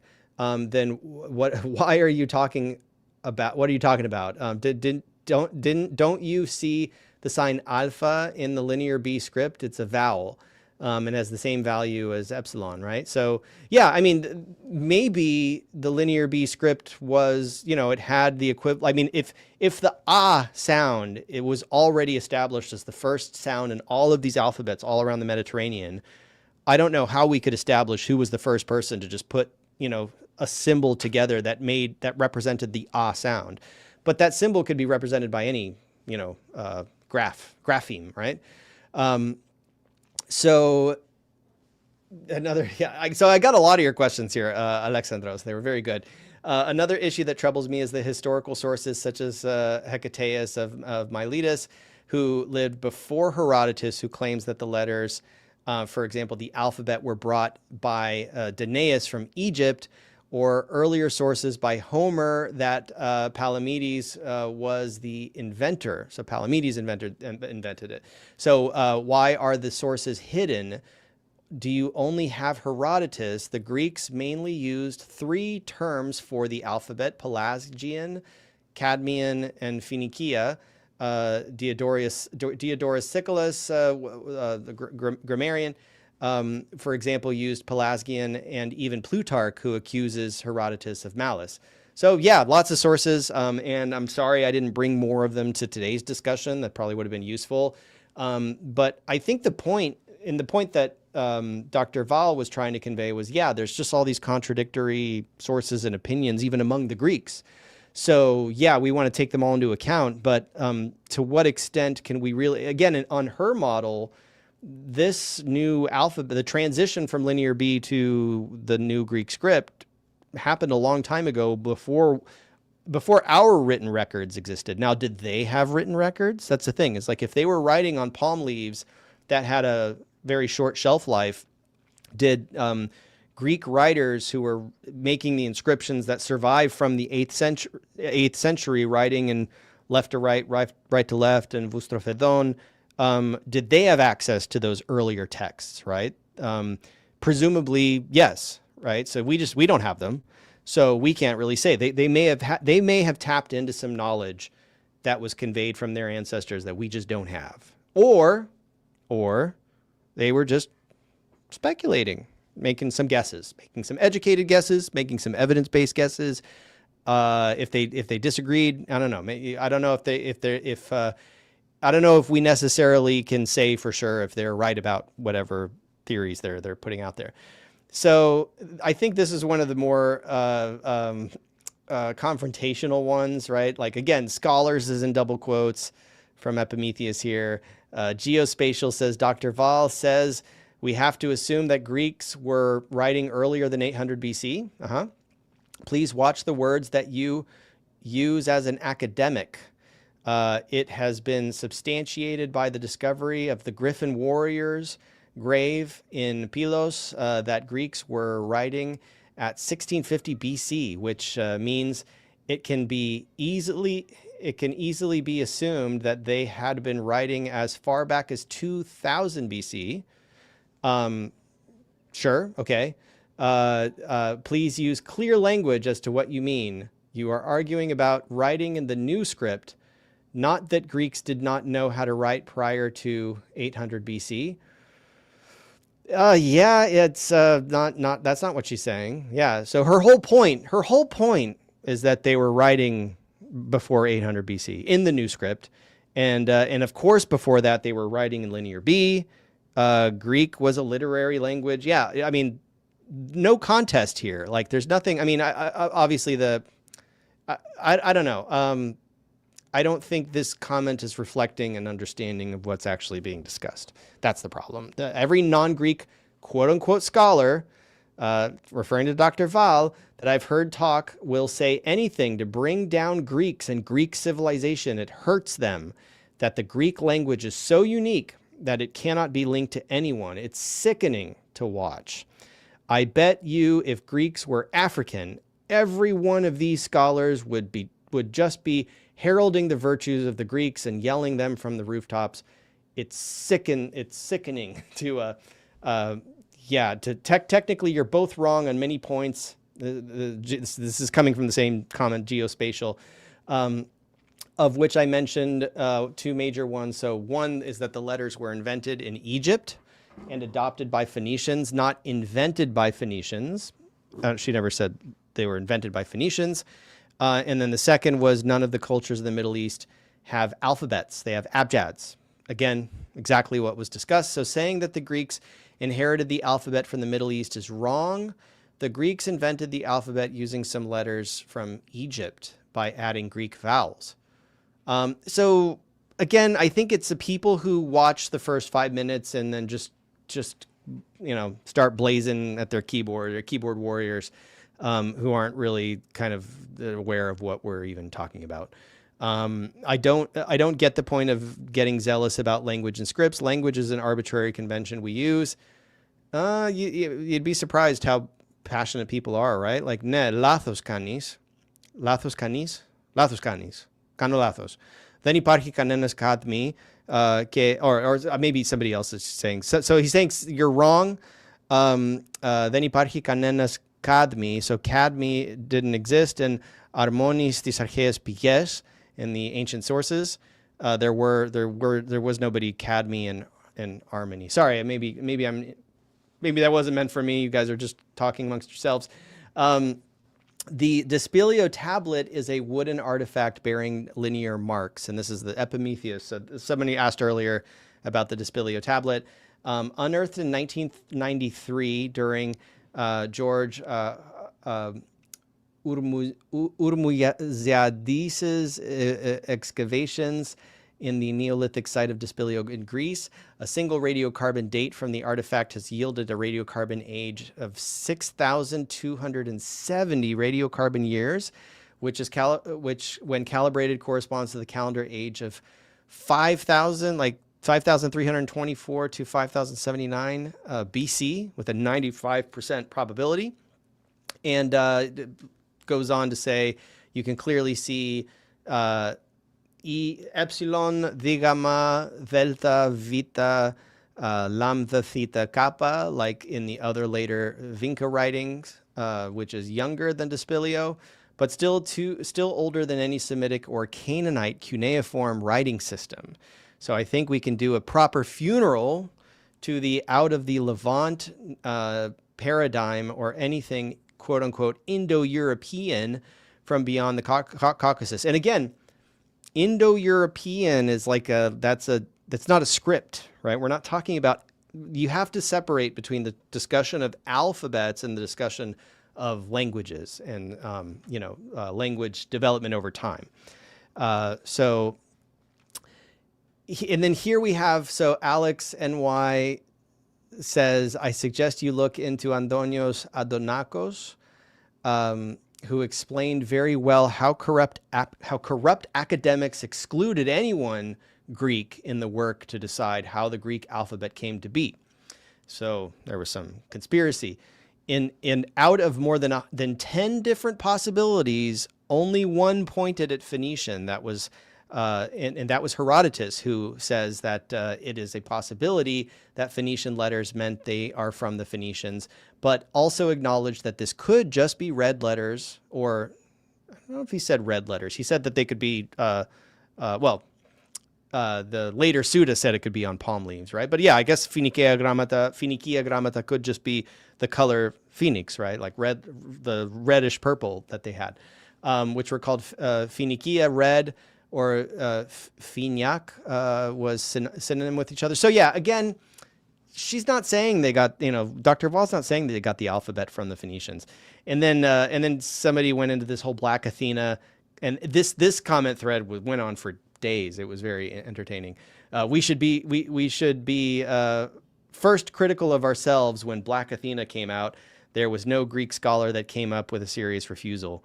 And then this is all getting into like, that's not true. Just because you don't have any doesn't mean they don't exist. Also, Black Athena is something others have to prove when it comes out, and not that Greeks have to disprove it. Black Athena was never the case in the first place. No comment. That I guess I copied and pasted this stuff just to show what some of the threads kind of devolved into. Yeah, I don't think I'm going to comment on all this. So now we're going to get to the fun part and close this out, because again, it's my anniversary and I got to get ready to go soon. Except a lot of these letters, like lambda, weren't standardized until later. Do saying they find those letters in the disk is incorrect. Some regions of Greece used a symbol that looks like beta for epsilon. Yeah, there was some variety, right? So where were you? That was so. Oh, so region. Okay. So anyways, regarding Hebrew is Greek, by Yehuda, Joseph Yehuda. So I've already mentioned that, look, the guy's a lawyer, right? He's not a scholar. And I understand that that's not compelling to a lot of people, just sort of de facto. They want me to really delve into his work. And first of all, so he has this preface, right? The preface is written by Saul Levin, who appears to be somebody who is actually qualified, right? So if Saul Levin had written this book, it would have landed a lot differently, right?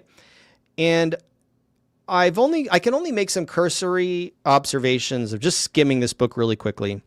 And even though in the past, when people have asked me to comment on it, and I've said, like, look, I don't know Hebrew well enough to, obviously the thing that Yehuda has that I don't have is a familiarity with both Hebrew and Greek, because I'm only familiar with Greek, right?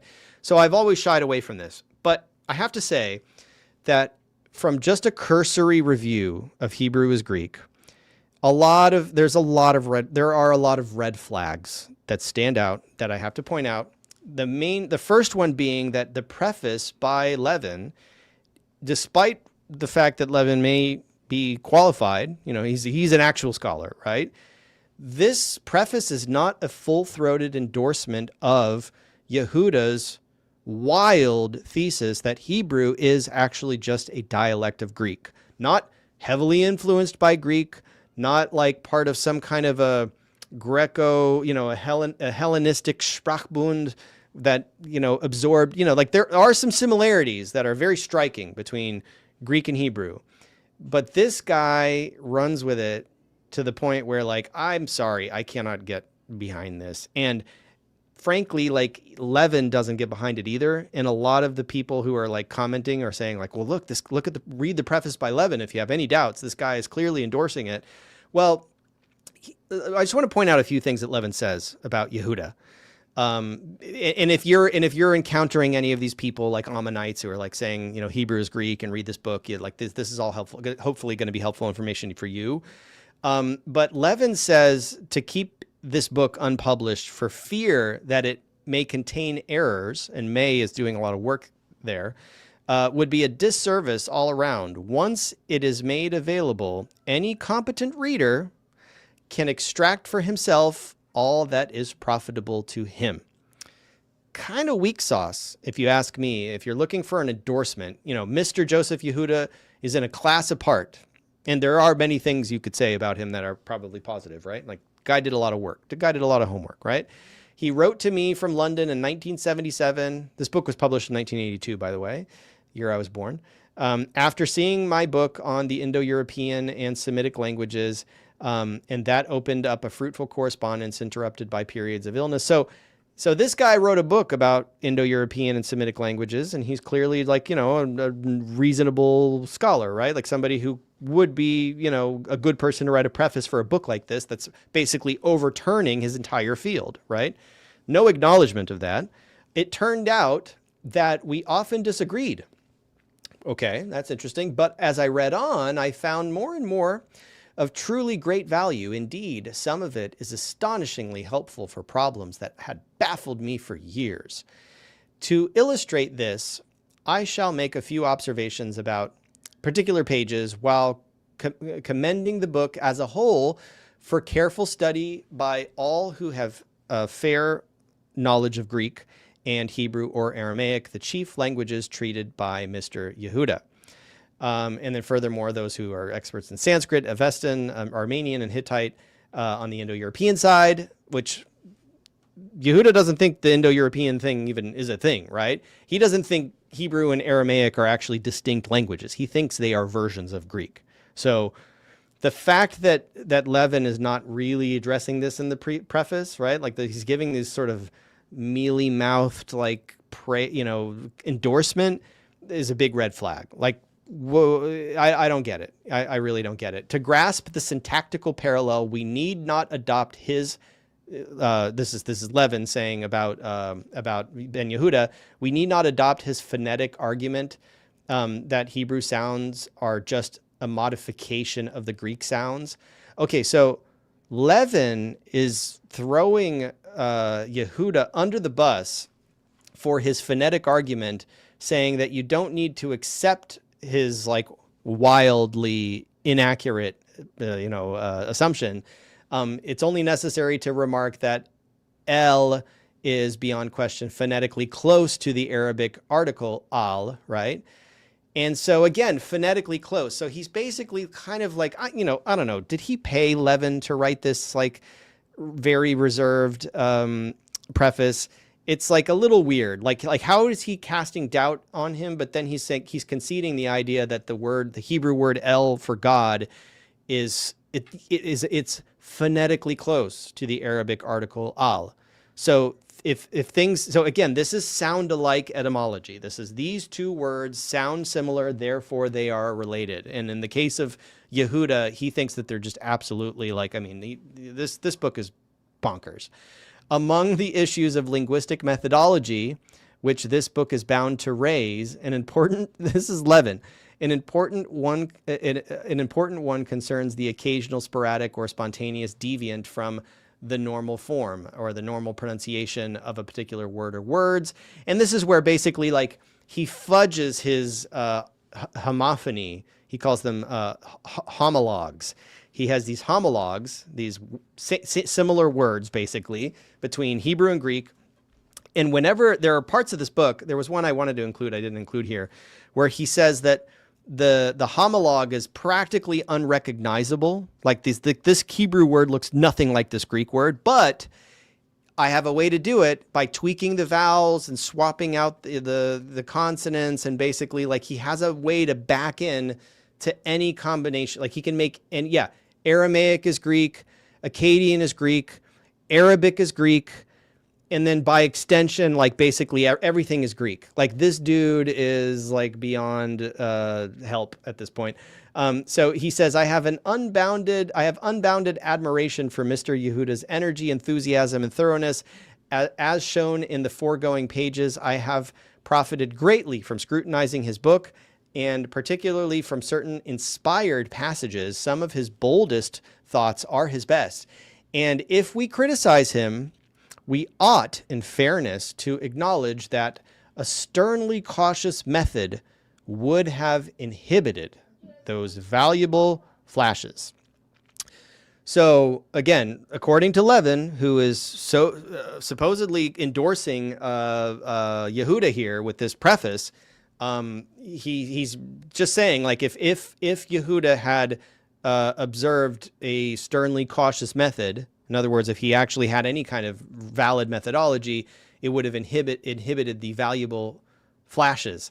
So like, this sounds to me like he paid Levin to write this. Like, this is not an endorsement. I'm sorry. If somebody wrote this as a preface to my book, like, oh, well, Stephen's a really nice guy and he's super enthusiastic and has some great ideas. But like, Yehuda is writing a book that completely overthrows or tries to overthrow Saul Levin's field. This is a complete like refutation of his life's work. And this is the preface that he writes. That's fishy. And so, yeah, to Neo-Prototype's point, Aramaic is Greek too. Yeah. I maintain that biblical Aramaic and Hebrew are demonstrably Greek in grammar as well as vocabulary. These are his homologues. These are the like he's about to go into like 700 pages of homologues of all the similarities that he can squeeze out of Hebrew and Greek. If my theory be correct, it would automatically follow that the sister languages, Arabic and Aramaic, are affiliated to Greek. Similarly, English and French, among other European tongues, must somehow be related to Hebrew.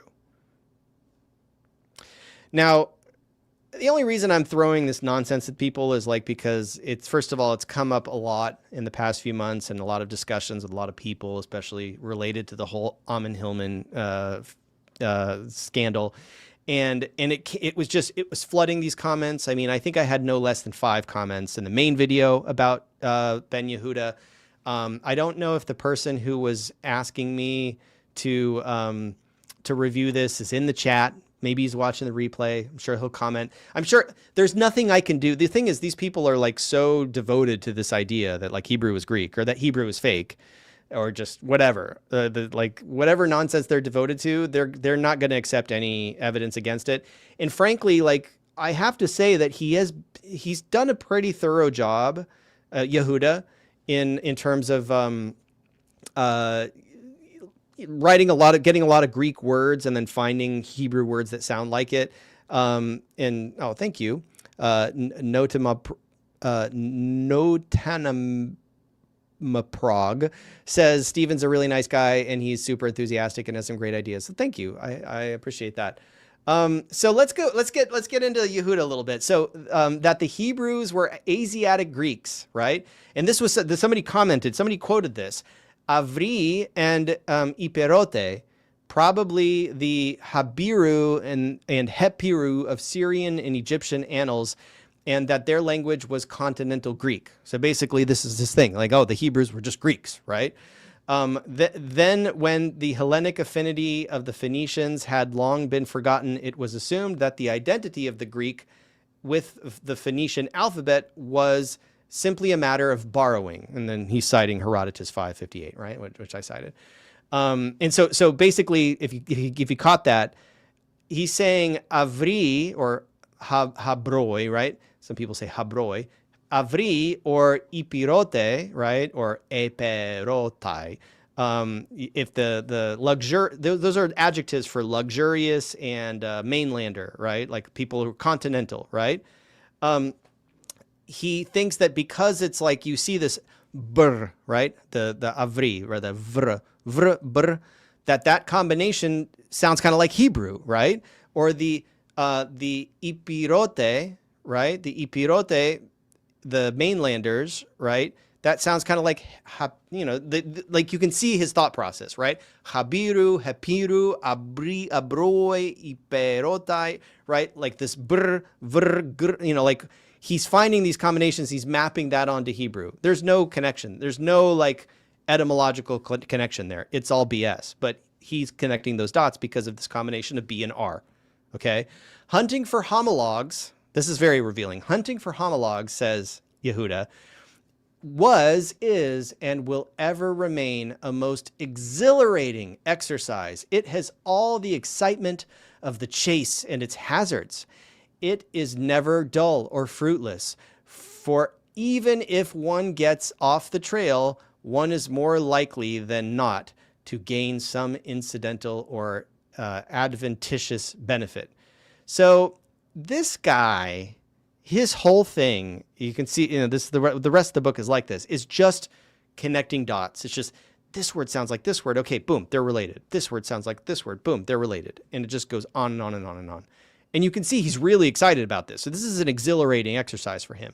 He's not, and when we talk about etymology, this guy is not using proper etymology, right? Did I say etymology? I mean, methodology. So I got a lot of pushback in the comments of people. They're like, methodology is now this 4-letter word, right? In these communities of people, they put them in quotes and they say like, oh, methodology. Those are for those like those scholars in quotes, and scholars use methodology, and real, the real work is done is here. This guy is basically out to prove his theory. Yes. I'm downloading Hebrew as Greek as we type. Yeah, it's available online. You can download this for free. And so this is his project. He's just going out to prove his theory. He's not seeking any evidence to counterbalance his theory, for example, by simply going and looking up the sort of established etymologies and histories of words that are supported by Levin's field, like that are supported by historical linguistics, and coming up with an alternative theory. He doesn't address the mainstream theory. He doesn't refute the mainstream theory. He just goes, he's engaged in this exhilarating exercise of hunting for homologs. So that's what this is. It's a hunt for homologs. Now, I'm going to nitpick a few things because I think it's sort of these small little clues here. And if you just scan this, like if you know Greek, I challenge you to just scan this book from top to bottom and you can find these things. Like, can anybody in the chat tell me, like, Neo-Prototype, like, what's wrong with this? Because frankly, anybody who has like a semester of Greek under their belt, or maybe even a few months, once they get to the aorist paradigm, right? When they start learning some principal parts, you kind of get a sense of what the recessive accent does in Greek, right? And if you're a Greek speaker, then you know instinctually what's wrong here, right? We're on the same page. I'm just 13 people watching here. I think there's a lot of people who know Greek here. Καταλαβαίνετε. Πού είναι το λάθος εδώ? Yeah? Ο τόνος. Επιστεύσε. Now, okay, this is a typographical error. So I don't think, like, if you would have, if you could resurrect the late pseudo scholar, I'm sorry, Joseph Yehuda, right? If you could resurrect him and show him this page, he would be like, man, it's a recessive accent, of course, right? He would just move it back to the next syllable, right? He would say epistefsa and epistefsas and epistefse and epistefsamen. So this is correct here. This is correct here. This is wrong. This is wrong. This is wrong. This is wrong. It's a minor thing, but this book has no editor. This book has no peer review.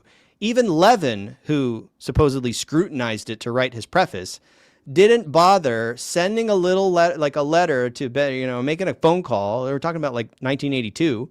Couldn't you just call up Yehuda and be like, hey, dude, just so you know, like your paradigm here, it's a recessive stress. Anyways, it's a small nitpick, but there's a lot of small nitpicks, right?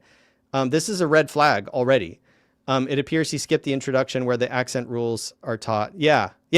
So I don't, sometimes when he gets these things wrong, then he fixes them later. I found some mistakes here that are like a mistake in one place and then it's corrected in another place.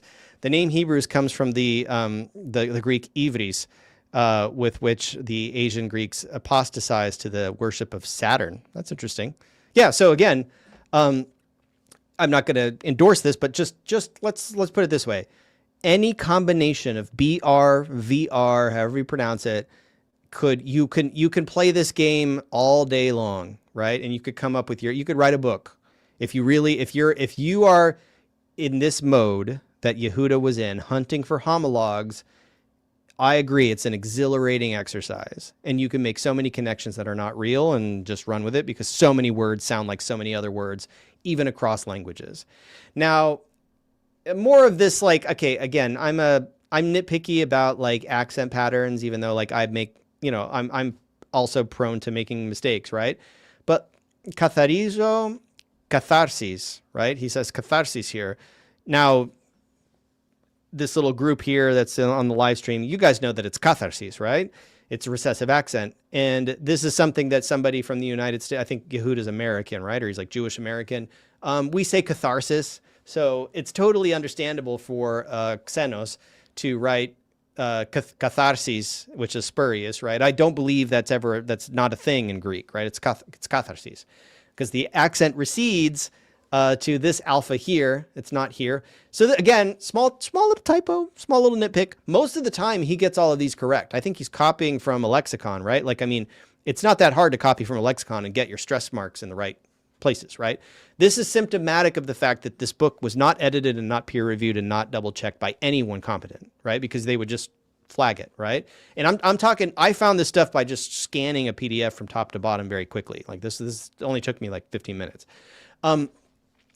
So here he lists theridos and then theres. He lists the genitive first, which is kind of curious. He doesn't do this in other places, so I don't know why, this seems a little weird and sloppy. Diminutive of thera. Well, theridos isn't first of all, it's theres, right?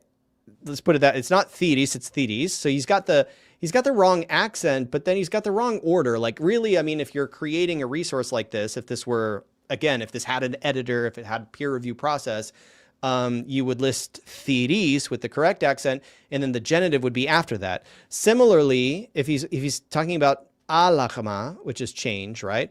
Alachma, and then the alternate form is alayi. So yeah, it has a gamma, but the gamma is part of the stem. Here he puts alagmos, and he puts mos here. But here, so why did he put the gamma here and he didn't put the gamma there? Why isn't it alagma, alagmi, alayi, alayi with the gamma and alagmos with the gamma.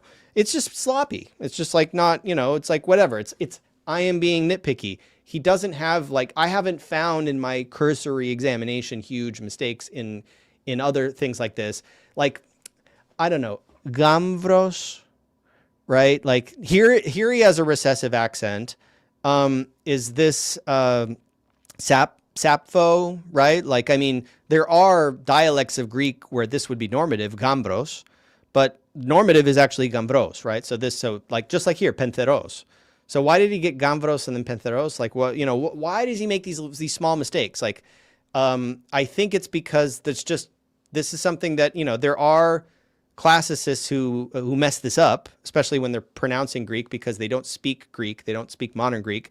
They don't use Greek to communicate. They just decode ancient Greek for a living and they mess stress up. But this is the role of an editor that he didn't have, or a peer reviewer that he didn't have to fix this kind of stuff, because there shouldn't be gambros. There should be gambros. And this is an interesting one. So in the preface, Levin points out something I didn't even know this. So it was a worthwhile read. Kathara in Attic, Kathari in Ionic, attested in Herodotus, right? Kathari is in modern Greek as well. Katharos, Kathari. But Kathara would be the Attic variety. And then Kothara with an omicron, I didn't know this, actually is attested in an inscription in Heraclea in southern Italy, Krithas Kotharas Dokimas. So pure choice barley. So it's interesting that the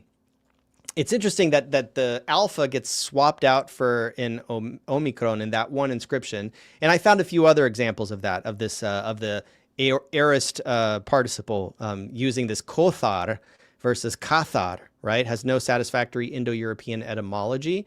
I don't know about that. But, and then, so again, he's kind of entertaining this. This is Levin entertaining this whole idea of these homologues that Yehuda is speculating about. But then Yehuda runs with that and goes with catharsis, recessive accent this time, right? He's not making no mistake there. But then he puts the ko with the omicron before it. He says so he's speculating that there would have been also a form kotharsis, which I can't find any attestation of in the TLG. If anybody finds one, please put it in the comments. All I see is kothoras, right? Kotharas. So a rare dialectical form of kathara, or like, katharos, of the adjective katharos spelled with an omicron. And he just confidently lists it here as an alternative for catharsis, for some unattested form kotharsis, which really should have an asterisk if you are following, linguistic method. So look, I can appreciate that if somebody has some kind of, agenda or is very devoted to the idea that Yehuda really did just overthrow the entire field of linguistics here with this book, like just basically, just proved the earth was flat in 1982 and everybody's just been ignoring it. And there's this, and only Amon Hillman is brilliant enough to recognize this gem, what has been ignored since 1982.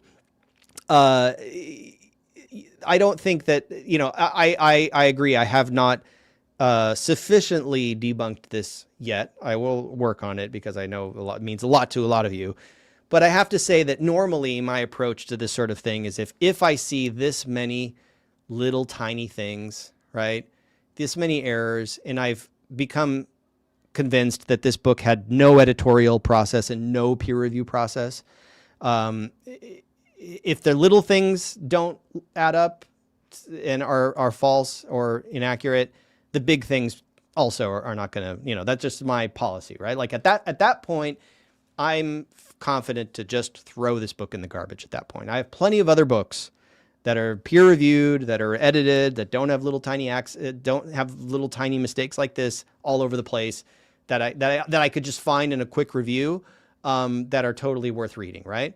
And the last thing, so should we go back through your mistakes here on YouTube? Yes, please do. because that's what I do. So I tend to put my mistakes in the description of my YouTube videos. So whenever I have a mistake and I will mispronounce things, like I mess up all the time because I'm not a professional, right? I'm not like a scholar. I'm a researcher. I'm a video content creator and editor. So please go through my content. And when you find mistakes, I made some in the stream today, if they're like significant, then, especially if I missed a stress mark on something on a word, then I will then go and update the description of my video with a timestamp that will point to that mistake, because I don't want to mislead people and, make an error and not correct the record. So I always do that. So yeah, definitely. So that's my preliminary evaluation and opinion of Yehuda's wild ride of homologues that he has. I'm sure it was a labor of love for him to write that really detailed book. It's just not. It's not worth it for me. But I'm probably going to make some content about it because apparently y'all like this kind of stuff. Another thing I want to mention before I wrap this up, before we hit 2 hours, is some people might also, I do get recommendations for Stavros Vazdekis's Etymologico Lexico, so this etymological dictionary. If people aren't aware, and if you're sort of on the bandwagon of like hating on modern linguistics, and you think that, you are of the opinion that Greek is a language isolate, that it has no real connection to other Indo-European languages, it's not Indo-European, you want to debunk that, this etymological dictionary is probably your go-to resource. I've been recommended, it's ergo apalagmeno, so this is like refuting, this is a refutational work, apotin Indo-Evropaico Sanskritiki ke Phoeniki anomalia. So this is that Phoenician thing. So the interesting thing is that, so what he does in this etymological dictionary is basically come up with this idea that Greek is made up of these roots, these like protarchikes rhises, that these roots of he comes up with this idea that like the babbling that you have as a child is the foundation of the later development of adult language based on these vowels that children utter, and that's the way that you can sort of explain away all of the correspondences between Indo-European languages and really the true etymology of Greek words that he has in this is an etymological dictionary. So this is basically like the counterpart to, this is the antithesis of Beckus's etymological dictionary of Greek. Like, so if you've read Beckus, he has an etymological dictionary that breaks down all the words in Greek, that like categorizes the ones that belong to the pre-Greek substrate that are not native Greek words, and then just sort of gives you the standard kind of Proto-Indo-European origin, sometimes reconstructed, sometimes, speculative, of etymology from different words.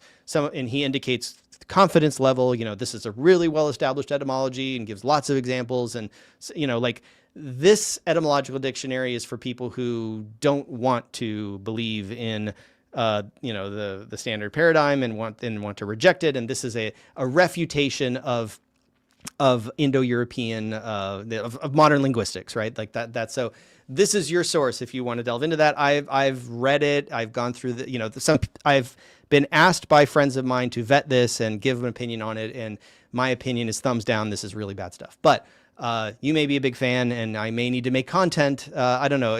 Apparently, the best way to make content is content that like delves into these kinds of topics and gets 20,000 views. And also, Hadzianakis, so Konstantinos Hadzianakis, if you like this kind of thing, this is just a quick screenshot of a video that he did. He does a lot of these where he'll break. This is on that blackboard there.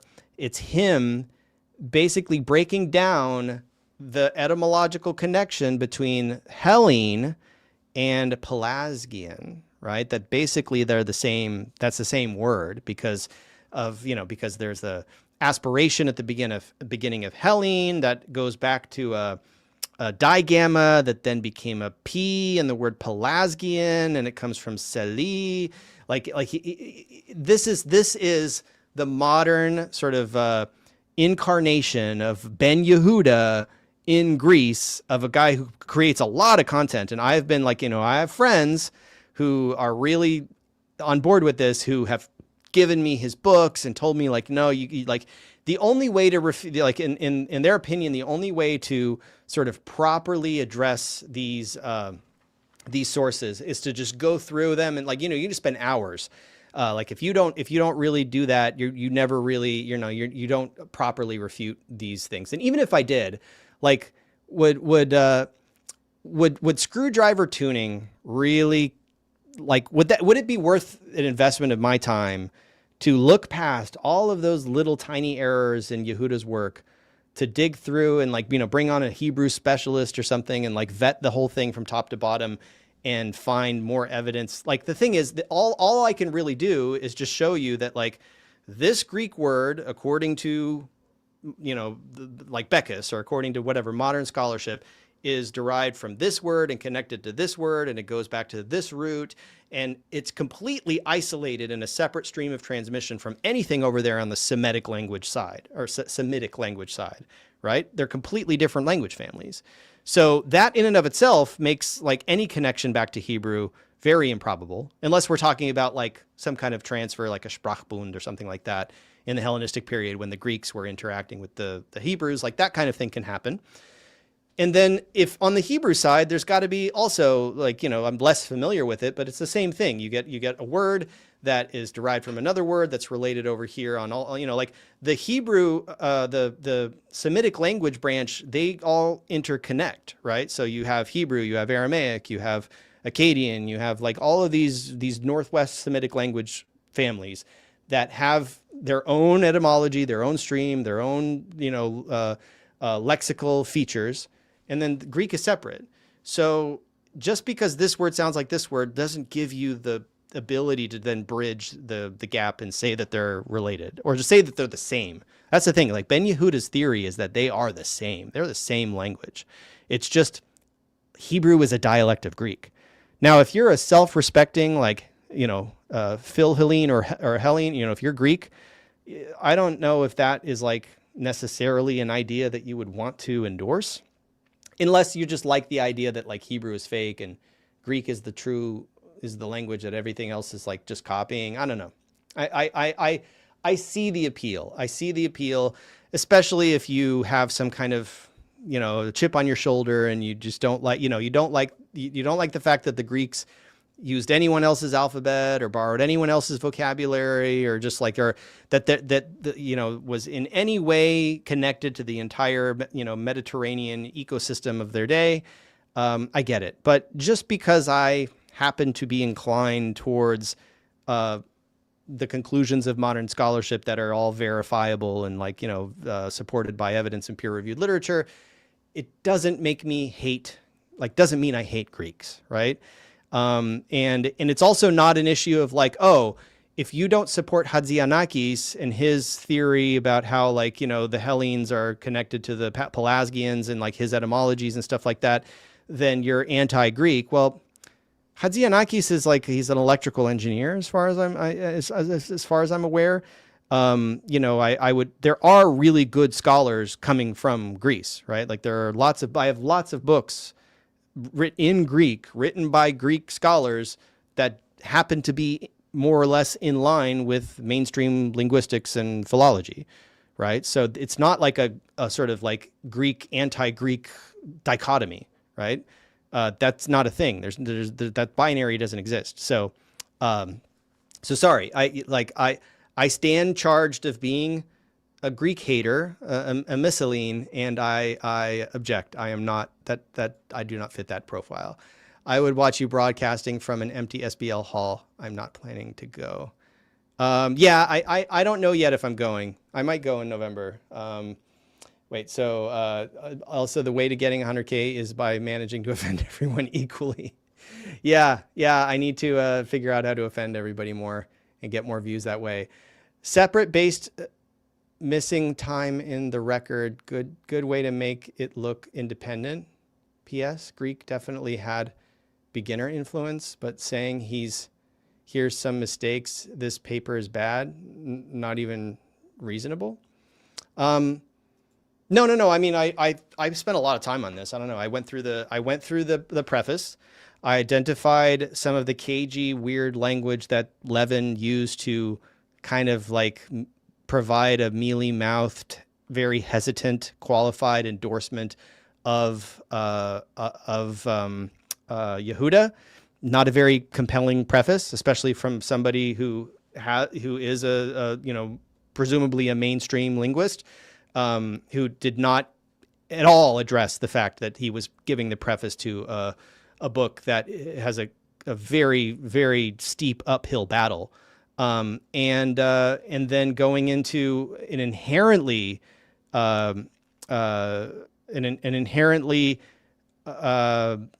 implausible thesis to begin with, right? Like he has to overthrow the entirety of modern scholarship in order to support his thesis that Hebrew is Greek, that they're the same language. Not that they're like interconnected or have some relationship, that they're the same language. And then parts of his book where he acknowledges that these two words, like that two words between like a Hebrew and a Greek word on the face of it look completely unrelated, but I'm going to explain to you why they are. I'm not buying it. I'm sorry. Like if you buy that, then I think you just have a sort of low bar of gullibility. And if you don't know here's the crux though. If you don't know Greek, especially if you don't know Greek or Hebrew, you have no basis of which to actually judge, right? Like most of that book to you is gibberish, right? And if you know Greek and then you see those like editorial mistakes and you realize like, oh, this guy didn't have an editor or any kind of peer review process, he is accountable to nobody. Automatically, like I'm gonna be very, very skeptical. And then the only way for me to adjudicate is to basically rely on his like 700 pages of like, this word is related to this word because they sound alike. This word is related to this word because they sound alike. Multiply that by thousands of examples, and you're not going to convince me of anything like that. I'm going to work on this. I'll give you some more, but I have a feeling that no matter how much I give you, it's not going to matter, right? It's not going to matter because you've approached this with your conclusion in the same way that Yehuda approached this with his conclusion. He says it, right? Like finding these homologs for him is exhilarating. It's this exhilarating process of connecting dots between, ooh, this word sounds like this word. These words must be related. Oh, this, like I understand that process. That process does not lead to reliable results, in my opinion. But hey, who am I, right? Like, if you can get if some qualified professional, like if there's a scholar who is proficient in Hebrew and Greek wants to do a full review of this, go for it, right? Like I would love to see, maybe he actually makes some connections that are valid that can change the opinion of scholars with respect to just language influence. Like maybe he won't go as far as to convince people that Hebrew and Greek are the same language, because that's crazy. But maybe there's more interchange between those cultures, especially in the Hellenistic period, that influenced the vocabulary of the Bible itself. Like, because this is all anchored in the Bible, by the way. Like, he's not talking about like classical Greek. Like, he's talking about Hellenistic Greek. So we just do not agree with your linguistics. It's not my linguistics. I have no linguistics is just a field, right? I am tapped into that field a little bit. I do have a bachelor's degree in Russian, and I did take linguistics classes in Slavic linguistics. But I can tell you that like this stream of thought that thinks like, everything comes from Greek, right? Like including Hadzianakis. Hadzianakis' theory, by the way, is not that and this is funny. Hadzianakis and Vazdekis, these two Greek enthusiasts, they're not scholars, but they're like, I don't know about Vazdekis. I actually can't figure out what his credentials are. But the two voices in Greece that have been given to me as the people who are like, these are the Greek scholars or whatever, like, enthusiasts who have overthrown modern linguistics and proven that Greek is not an Indo-European language. They don't agree with each other. Like they massively disagree on a number of things. And one of those things is that Hadzianakis actually does acknowledge the connections between the Indo-European languages. Like he acknowledges that like mother and mitir and mater and like all of these familiar terms that were initially the basis on which the Indo-European hypothesis was built. He acknowledges that, yeah, all of these languages are interrelated and they have these words that create bridges between them. It's because they're all descended from Greek. That's his conclusion.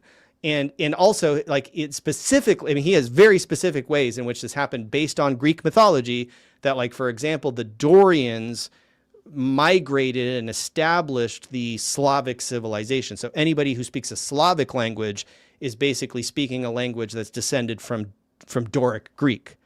That he goes that far.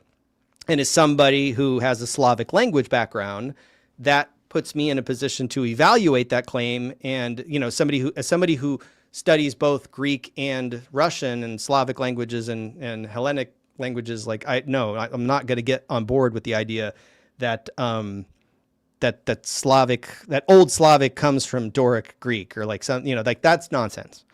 But that's what this guy believes, and that's what has been like, you know, and I have disagreements with my friends who are Greek, who believe in this stuff, and they really, really like, they're very passionate about it, and they've given me books and they've asked me to evaluate, you know, and I've spent a lot of time doing this, and like, that doesn't mean I hate my friends, right? That doesn't mean I hate Greeks. I'm welcome to disagree with, you know, with screwdriver tuning here in the chat. You know, religious bias is base bias. Your scholars hold special feelings. They will never change their mind. You are projecting.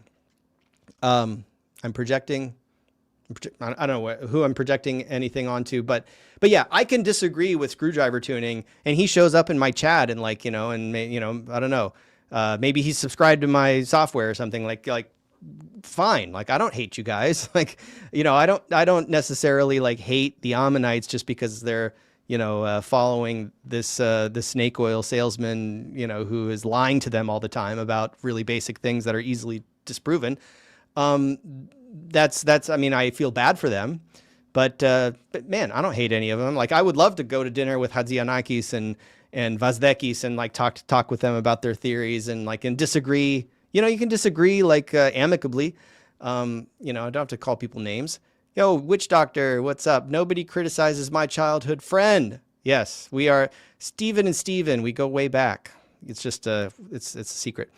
So yeah, yo, bro. Leo Saboni says screwdriver tuning, bro. Chill. So let's see. I don't think I have any super chats. I don't know.